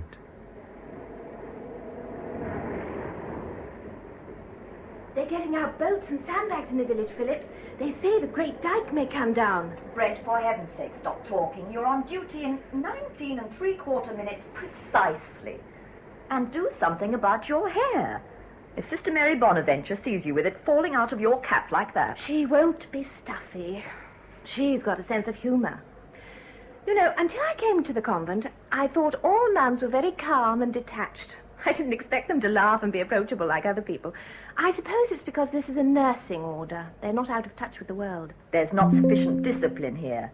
Sometimes I'm really surprised at Sister Mary's attitude to the patients. A qualified woman with her authority. After all, she is matron. Now, when I was at the Memorial Hospital in... All right, you've told us. Bless us. At this rate, you'll be mummified before you're 30. The prospect need not affect you. I'm leaving at the end of this month. But how silly. This is a grand place to train. Mary's a wonderful teacher, and the food's superb. I don't like the lax atmosphere. And I object to that horrible Willie prowling about. Willie's all right, if you don't show your aversion. Poor thing, couldn't help being born. Ah, here's Sister Josephine with your supper. You'll have to be quick. I'm starving, sister. Here you are, then. But what you want, young lady, are some hairpins. Which particular film star are you copying? It was so windy. I've been to look at the water. Said the great dike doesn't hold. Well, all the villagers will be homeless and crowding up here on the high ground. And where we shall put them and how we shall feed them, goodness only knows. Food's no problem to you. You're a genius. Look, Phillips. Mushroom omelette and a heavenly savoury sauce. Honestly, if I stay here long enough, I shall get fat. No. Wait a moment. Wait? But why, sister? Well, no blessing, child. Oh, I'm sorry. Dear Lord, thank you for my most excellent supper and for making Sister Josephine such a divine cook. No. Let's have a little reverence. Benedictus. Benedictus, benedicat, per Jesum Christum, Dominum nostrum, amen. Now, savour every mouthful in the good Lord's name. My word, this wind and rain. I pity the poor souls on the road tonight. I think we should keep the place extra warm just in case. I must speak to Sister Agnes. Oh, my goodness, what a night. Sister Agnes, is Willie around? Good. Would you ask him to bring some logs into the hall? I'm going to keep a good fire in. Aye, as well be prepared. You're expecting trouble then, sister? You concentrate on your supper. Nurse Phillips. Sister, what is it? Just look at that newspaper. Have I not begged you girls to keep all the old newspapers and not to crumple them like that? You must have thousands stored. Aye, and 1,001 uses for them. Never discard a newspaper, never throw away a piece of string. History might have been altered many times if a piece of string or an old newspaper had been lying handy. Sister Agnes say you wanted these logs, sister? Ah, good boy, Willie. Will you mend the fire, please? We're rather shivery. Surely. Floods be out. 'Tis always cold when floods be out. Definitely. Are they out? Not yet, but you'll be hearing later, right enough. What's happening, Willie? What are the people doing? Bobbing about with lanterns, they are, like as many ants. And the boats, they're going too. Some they're making for Norwich, but they won't get there, they won't. Waters be terrible strong once they're out. Smash a little boat in a minute, they will. Smash her into nothing. Now, Willie. Have we seen Sister Mary, please? She promised I some sweetest, she did, out of the big brass box in her room. I've been polishing it. Are you sure you haven't taken a few sweets already? Why would I do that, Nurse Phillips? Why not? Because 'tis in the wise book that sister reads. Keep thy hands from picking and stealing. Have my hands been picking and stealing, sister? I'm quite certain they haven't, Willie. But Nurse Phillips, she said they've been picking and stealing. Oh, be quiet. And keep them away from my apron. They're filthy. They may be filthy, but they got no sin on them. Leastways, I can't see none. Can you see sin on my hands, sister? Tell her you can't see no sin on my hands. Now listen to me, She's Willie. down on me, she is. Why? Nothing of the kind. I never hurt her. I never hurt the littlest crawling thing. If I saw anyone hurting anything, Nurse Phillips, I'd crush 'em. So I would. I crush 'em, and I Get crush away 'em. from me. Get away. Willie? Did you forget the words again, Willie? I lost them, sister. They're in your head. Think now. Think carefully. To everything... To everything, there is to everything a season. And a time.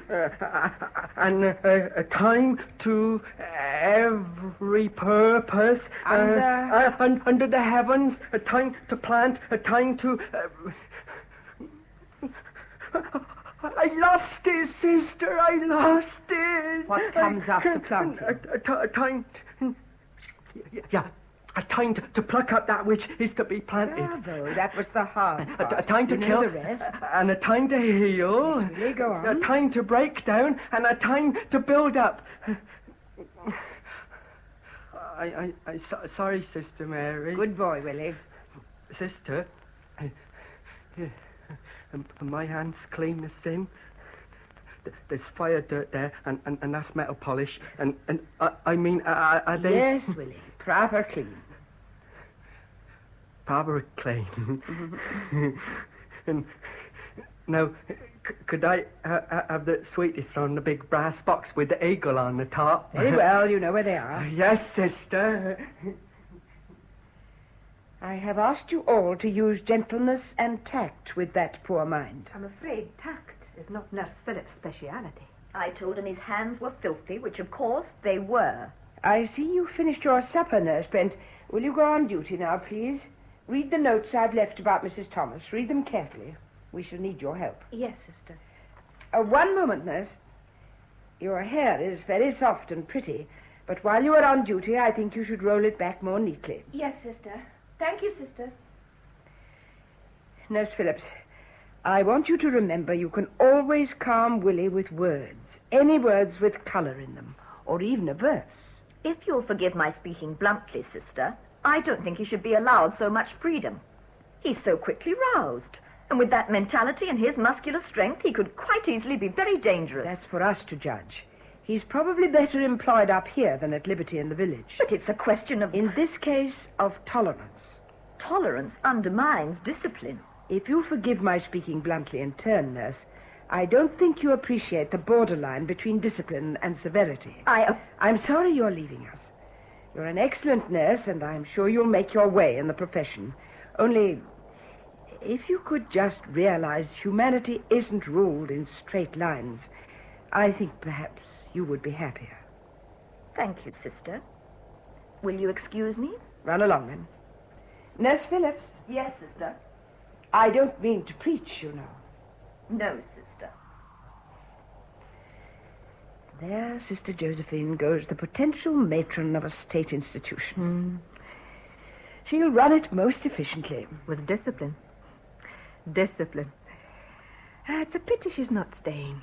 You wear them all down in time. Not at all. They merely come round to our way of thinking. Look, I've brought down that tapestry we found in the old cupboard. Such a pity. I'm afraid it's past repairing. Sister Agnes will tackle it. Now sit you down by the fire. You've had no sleep for nearly 2 nights. Even you can't go on forever. You promised me to sit there for a quarter of an hour, and then I'll take a bowl of hot onion soup to your room. That'll put heart into you. Your onions put heart into a graven image. Good evening, Sister Mary. Good evening, Doctor. Tell me, Doctor, as a medical man, Would you consider half an hour's rest a mortal sin? I certainly should not. Then try convincing Sister Mary. That'll keep you busy. To bed since I left, Sister Mary. I've had all the rest I need. Ah, you've such a Spartan idea of your own needs. You can't go on giving yourself like this. I insist you rest. But, Doctor... No, that's an order, matron. Yes, Doctor. Thank you. But aren't you making rather a late visit? I'm staying here ready. That dyke can't possibly... Apparently we coped with the same thing 60 years ago. We can do it again now. What you mean, sister, is that you'll cope and we shall follow. Well, I'm going to have a look at Mrs. Thomas. Very well, Doctor. Oh, good evening, Reverend. So late, Doctor. I felt I must be on the spot in case the dyke comes down, Reverend Mother. Oh, Reverend Mother. No, don't get up, sister. I know you're off duty. I just wanted to check with you that we're ready for all emergencies. Yes, Reverend Mother. We've managed to clear those to one and the women and children in the other when they arrive. Good. They'll have to camp out for a little until we can get properly organized and they can keep control themselves. Sister Agnes is ready at the switchboard for messages. By the way, Willie's mother has come up. Their cottage is already gone, I'm afraid. Oh. She'll be very helpful. I expect you can find beds for them both? Yes, of course. You look tired. Very tired. I've been watching you for some weeks. When this weather clears, would you care to go into retreat for a little while? No, I would not. I'm sorry. If you wish to send me away... How long have you been here? 6 years? Nearly 7. We've never had our hospital run so efficiently. No, I don't want to lose you. You're tired, and for the moment the world seems stronger than the spirit. It will pass. I'm sure it will pass. Thank you, Reverend Mother. If you want to rest later, it can be arranged. If you're happier working as I think you are, the work is certainly to hand. Reverend Mother? Yes, Sister Josephine? Reverend Mother, there's a man wanting to speak to you. They're travelling from London by car. He and 2 women and a driver. They're cut off by the floodwater. Will you bring them in, Sister? Yes, Reverend Mother. Be ready with your onion soup. Yes, Reverend Mother. You see, Sister Mary, no need to look out for work. Would you be so good as to give Sister Josephine a little assistance? Yes, Reverend Mother. Sister? Yes, Reverend Mother. We need you badly. Don't be too kind to me. I find few things harder to fight than vanity. Would you be pleased to come this way? Good evening, madam. Good evening. Come in. You must be nearly drowned. I'm sorry to arrive like this, madam. But we're travelling to Norwich from London, and I'm afraid the car is waterlogged. We should have many people coming here to the high ground tonight. Come to the fire. But I thought you had others with you. Yes. 2 ladies. Ask them to come in. Come in, Miss Pierce. Good evening, madam. Good evening. Come in, both of you. Thank you. Your friend. She looks positively exhausted. Are you ill, my dear? No, I'm not ill. Thank you. If I might sit by our fire... Certainly. Let me take your wet coat. Leave it, please. We're very grateful to you, madam. I hope we're not disorganizing things. Not at all. One of our sisters is getting you something hot. Are you sure your friend Madam, could I have a word with you in private, if you please? I assure you we are quite private here. I think I ought to speak to you quite alone, madam, if you don't mind. Very well. Will you come with me? Thank you. I'm going to take off my shoes and stockings. They're wet through. I should take yours off, too. You'll get a chill, Miss Carn. That would be very inconvenient, wouldn't it? Think how the calendar would be thrown out. Oh, please, it won't help. In fact, the whole thing is very humorous, Pierce. A convent of all places. The holy woman is going to get an unpleasant shock in a few minutes. Your coat is soaked. Let me take it off. Take your hands off me, Pierce. I've told you that before. Don't be difficult, Miss Carn. It's my privilege to be what I can while I can. And get away from me, please. There's plenty of space here. Get away, please. Very well. I'll sit over by the table. I'm sorry to keep you waiting. You must be very chilled. I can recommend this very excellent soup. Oh. Some of us think our cook has missed her vocation. It looks and smells wonderful. It tastes better. Will your friend come to the table, or would she like it there by the fire? I'll take it to her. No. Sit down and drink yours while it's nice and hot. Here you are, my dear. Why, that wet coat, you poor child. Do let me take your coat. Thank you. That's right. And your shoes, they're wet through. Won't you take them off? All right. Let me take them off for you. No, get up. Get up at once. But why? Well, get off your knees. In front of me. Now, steady. Take a grip on yourself. Oh, leave me alone. Leave me alone. I beg your pardon, sister. She's a little upset. She must be ill. She's not ill. Just take no notice. There must be something terribly wrong. She's neither ill nor insane. Believe me, sister, the best way you can help is to be normal. If you assure me. It is the only thing. Very well. My dear, won't you at least come back to the fire? Very well. And have some hot soup to warm you. Here you are. Thank you. That's better. Thank you for humoring me. Now, I'll see if I can find you both some slippers. You're very good, sister, but don't bother. As soon as we can, we must be on our way to Norwich. I'm afraid you won't get to Norwich tonight. It wouldn't be safe to try. Oh? The great dike may give way at any time, unless the men achieve a miracle of engineering. Then we might be here for some time. Some days, perhaps. You were right about the soup. My compliments to your cook, for what they're worth. Oh, she'll be delighted. Nothing pleases her more than to have her work appreciated. Life must be very calm and pleasant here. Yes. Out of the world and away from temptation. I believe that is the popular conception. How does it really work? In work. No doubt you're filled with a sense of spiritual well-being, but are you happy? Are you? Oh, God. Oh, won't you tell me what is wrong? Sister Mary! Sister Mary! Something's happened. Sister! Excuse me. Sister, the big dike's gone. They just sent word. They're leaving the village. I got to ring the great bell. Reverend Mother says to ring the warning bell. Willie, calm I got to ring him loud and clear to warn the people. The floods be out! The floods be out! The floods be out! Can I do anything? No, we're prepared. Yes? Sister Agnes? Yes. Ring through to Norwich and let them know. What? Well, we all know what to do. Thank you. Miss Pierce, we can't get away tonight. We shall have to telephone. There's no outside communication. Oh? Reverend Mother, Sister Agnes has just told me the wires are down. We all know what we have to do, sister. Sister Mary, can you come? The dike's gone. They're bringing in the casualties. Sarah. Now, Miss Khan.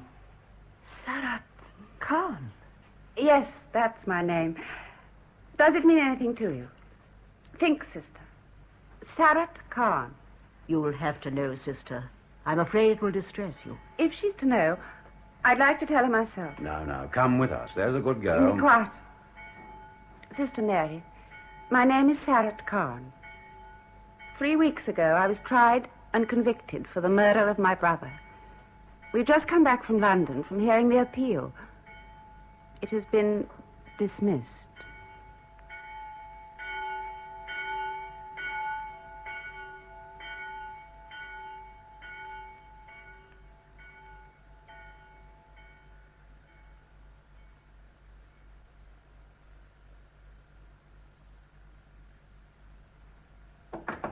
Come in. Shall I put this armchair opposite the other one, madam? No. Here, please, officer, by the desk. Yes, madam. Officer, Yes, madam. please call me sister. I have specially asked for this office and the bedroom adjoining to be put at your disposal. Because I want to be in touch with Miss Khan, I may be able to bring her a little comfort. The Reverend Mother gave me to understand that. Is there anything I ought to know? You do realize, don't you, that Miss Khan mustn't be left. Either Miss Pierce or myself must be with her day and night. Yes, officer. You will have no objection to my being here when I'm off duty. Certainly not. Does anyone else come in here during the day? Dr. Jeffries. Oh. We'll take Miss Khan into the bedroom when he comes. You see, it's rather unfortunate. He was chief witness for the prosecution. I see. Anyway, I'm hoping it won't be more than a few days, particularly if the telephones are repaired. Now, if you'll excuse me, sister, Officer? Oh, come and box your ears, Willie. I will. Oh, dear. What's Willie done now, Martha? Oh, that boy of mine's got above himself since he come to work here, sister. I still think 'tis a pity they wouldn't take him in the army. Well, I'm sure he'll make himself very useful at this difficult time. Their bedroom's near about straight, sister. Willie's put up another bed for Miss Pierce. Oh, just a moment, Martha, please. Will you come back in a moment? Oh, I'm sorry, sister. I'll be in the bedroom, keeping an eye on that boy of mine. What is your opinion of the verdict, officer? The jury were only out for 15 minutes. I'm not asking you as an official. I'd rather you didn't ask me at all. You see, there are some you feel are the type for it, and others, well, it's not so easy to believe. When all is said and done, only Almighty God ever knows the truth.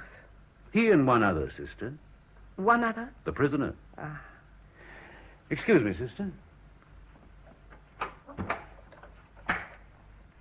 It's all right, Martha. Oh, thank you, sister. Martha, you were Miss Khan's housekeeper, weren't you? Ah, surely. Right from the time she come to the village to do them big wall paintings for the church. We were at the Grape House, the big cottage over to Denville, St. David. Mr. Fenning's old place, yes, I know. Took a good lease of it, she did, along with the old barn next door. Willie fixed that up for her like it were a proper painting place. And did you get on with her? You never found her difficult? Nay. She's an artist, of course. Up like the rocket and down like the stick. But leave her be, and she mind her own business, and yours too. Sweet as any bird. We were fine till Mr. Jason come along. Mr. Jason? That was her brother? Yes. Well, we'd been settled about a month, and he walked in on us at breakfast one morning, all smiles and as cool as you please. Ah, vicious bad he were, and no mistake. I'd have said his death were a proper blessing if it hadn't been for poor Miss Carn. So you think she was responsible? Oh, I never said that, sister.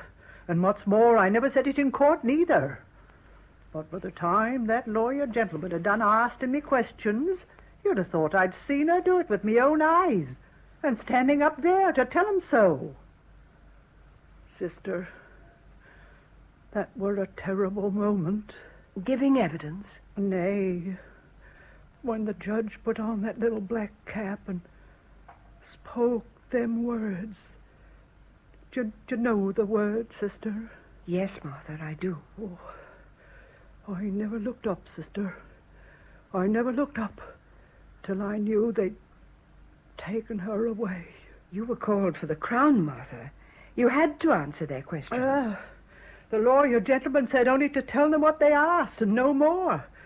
Well, there was some things they never asked, so I never told them. Maybe there was something you should have told them. Oh, I don't suppose it were important. Just some funny words I overheard her say one night when he'd been rowing her worse than usual. Yes? She said, I should have thought that royal affair had been a lesson to you. Oh. That's what she said. Sounded like he'd been playing round in higher circles than usual. Sister, I fixed them casters. Now then, big ears, don't stand idle. Get and fill that stove for sister. We can take another turn. Yes? That's Miss Sarah. Now, Willie. Miss Sarah, I'm not glad I proper missed you when you're coming back to the Grape House. Oh, now, Willie. Willie, you haven't had any sweets this morning. Get the brass box. Yes, sister. I could just do you one right now. One of them big green ones that tastes like cinnamon. There's the dust I've been picking out. Willie! Would you like one? Wouldn't mind. No, thank you. Take a little lump, Willie, and go with Martha. Yes, sister. Goodbye, Miss Sarah. I see you when I make up the... Look. I get 2-3 sweets when they stuck, see? Oh, I'm that sorry, Miss Sarah. He just doesn't understand. Come on now, Willie, will you? Come on. I got 3 that time. Come on, Willie. Are these your rooms? This one and the one through there? Yes, Miss Carn. And you've given them up to us? It's very comforting. With the warmth and the flowers. I'm glad you like it. Spacious, too. One can move around. Whom do I know here besides Martha and Willie? Dr. Jeffries. Oh. Does he use this room? Occasionally. But if you'd rather... Oh, don't worry. I can go into the bedroom. Not having visitors for a couple of months has made me rather unsociable, hasn't it, Pierce? You could have had visitors. And flowers. No, thank you. The wrong atmosphere for both. Ah, sister, have you got those slides? Oh. Oh, sorry, I didn't expect To see me here? Well, now you have. Don't be uncomfortable about it. I would have come to see you at Norwich. Only I told you I didn't want anyone. Oh, don't worry, there's no ill feeling. You did your best for me at the time. Is there anything else I can do? Whoever your church committee gets to finish off my murals, for God's sake, don't let them daub those angels on the left with gold leaf. It'll ruin everything. Right. Now, Pierce, I'd rather be in the bedroom. Yes, Miss Carn. So, you knew her before? I'm on the church committee. When they decided to restore those murals on the south wall, I recommended Sarah Khan because I'd seen and admired her work. It's good, then? Oh, first rate. She'd a picture in the Academy the year before last. What was the subject? Well, rather unfortunate in the light of later events. Death of Lucretia Borgia. So it was poison? Yes, it was. I don't know the details. Then I shouldn't bother to find out, sister. But I... Have you by any chance those slides we made for tests? Yes, Doctor. In the cupboard. Ah, thanks.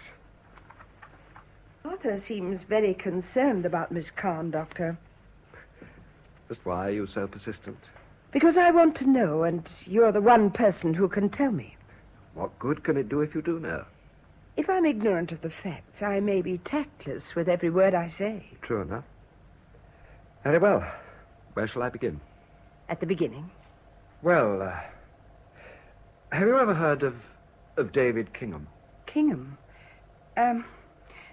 Wait a minute. The right-hand politician. Isn't he quite a coming man? Not now. He was so prominent in this case and fought for her so desperately that it's bound to have prejudiced his position. But why was he dragged into it? He and Sarah were to have been married. Oh. He was away on a government mission for 6 months, finished the murals in our church before he returned. The trouble began when her brother Jason turned up out of the blue and settled at the Grape House. If ever there was a rotten, corrupt swine, it was Jason Kahn. He was a confirmed alcoholic.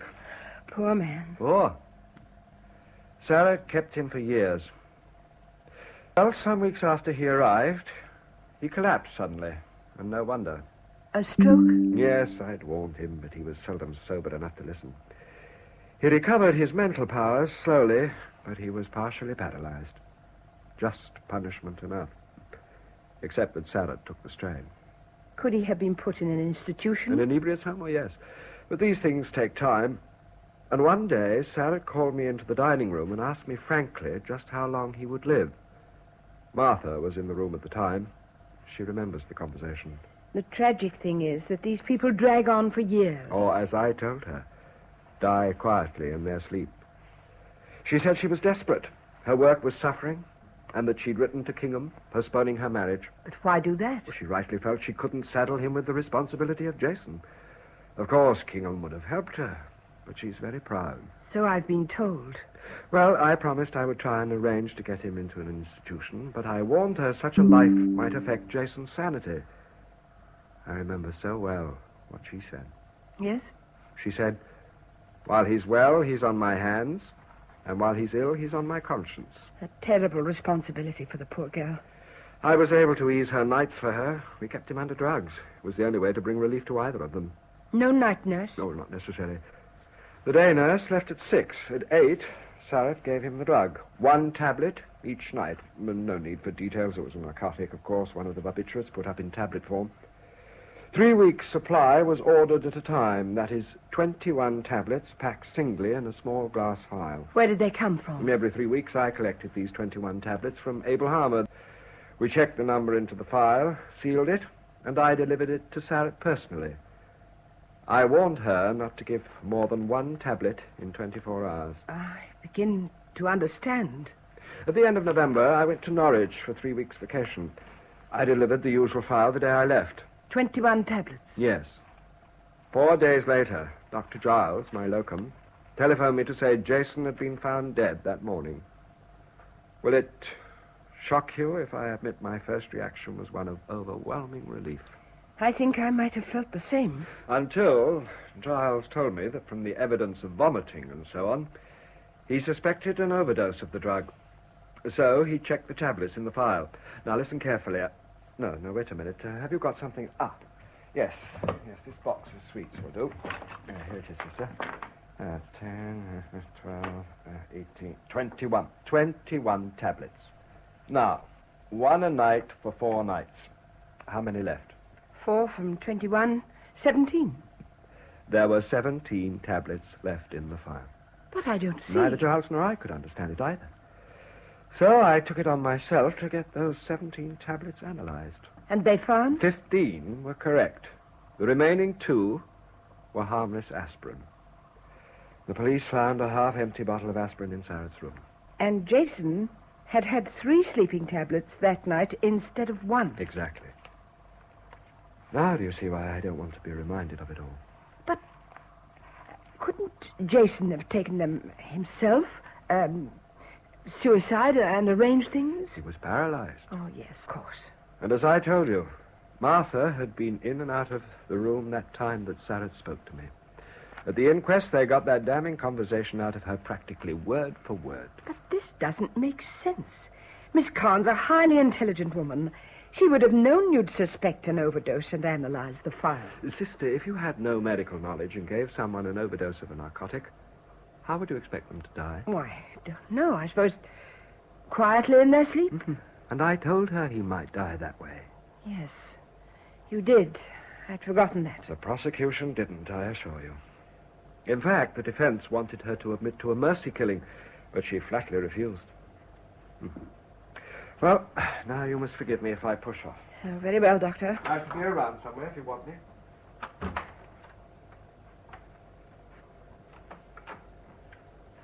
Dr. Jeffries has gone now. Bess has an idea she'd like to explore your bookcase. It's a bit dull for her. We played cards at first, but it's rather pause. Do have whatever you want. Those on the top shelf are mostly textbooks, but there's some fiction lower down. Thank you, sister. Miss Carr, will you tell me something? And forgive me for asking. Surely. Why wouldn't you let counsel plead a mercy killing? I'll answer you as I answered him. Because, although I had never felt called upon to do anything about it. Sufficient? Completely. Thank you. Good. Isn't this the tapestry you had in the hall? Old. We discovered it hidden away some weeks ago. Sister Agnes was going to try and repair it, but I'm afraid it's beyond her. If she's a good needlewoman, I don't see why. The design... Well, how do you mean? May I take it to the window? Yes. Oh, I see. The pattern doesn't occur. Oh, what a pity. Oh, it's magnificently done. Look at the exquisite stitches. Reverend Mother wanted it restored for the chapel, but we couldn't do it unless Sister Agnes had something to work from. What we need is an artist. You mean? Oh, no, sister. There isn't time. Would it take so long? No, sister. You see, a piece of plain canvas to back the missing strip with the design outlined, even roughly. I'd need materials, colors. Oh, I'm sure we could supply most of them. Oh, no, sister, I can't.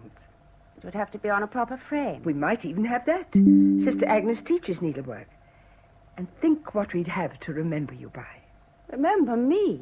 That'd be wonderful. Every time anyone looked at it, and on the chapel wall of all places, what would they say? See that embroidery? Do you know who designed it? Sarat Khan, the murderer. The artist. Because it might be there for generations. And only the beauty would be remembered. Have you something I can measure with? Will this steel tape do? Thank you. Now, we'll have to allow here and there for overlap. Say, 2 feet. No, 18 inches would do. And here again, 2 feet, 3. Have you a pencil and paper, sister? Here you are. I've brought some coffee for Miss Carn and Miss Pierce. Thank you, Sister Josephine. It's good of you, sister. Thank you. May we have it in the bedroom? Certainly. We'll spread the tapestry on the beds. It'll be easier. If you want to help me, Pierce, I'd be great to get that far. I might even let you mix the colors, Pierce. Drink this coffee up while it's hot now. Thank you so much, sister. I wondered why that tapestry was brought up here from the hall. Sit down, Sister Josephine. I need your help. Oh, well, that's a reversal of normal procedure, I must say. I've been talking to Miss Carn. Poor desolate soul. Nothing of the kind. Oh? She's a brilliant, sensitive woman, and from the moment I saw her, something passed between us. It was as if her tragedy, her agony of mind, entered into me. Oh, no, that was only because... Because I know she is no more guilty of this crime than I am myself. You can't possibly do anything. Don't, sister. I must. It's as if I were driven from within. But you're at such a disadvantage. I begin with one great advantage. A complete conviction of her innocence. Oh, what could you do against the whole process of the law? I want every possible detail of the trial. Somewhere there's a link, a little flaw. That's why I need you. Me? Those piles of newspaper you're always hoarding. Oh. Find me every scrap dated January, particularly the local paper. But I may have used them. It's 3 weeks ago. Go and look, Sister Josephine. Very well. It's a blessing I'm methodical. It won't take a second, provided they're there. Covered just outside. But don't break your heart if they're not there.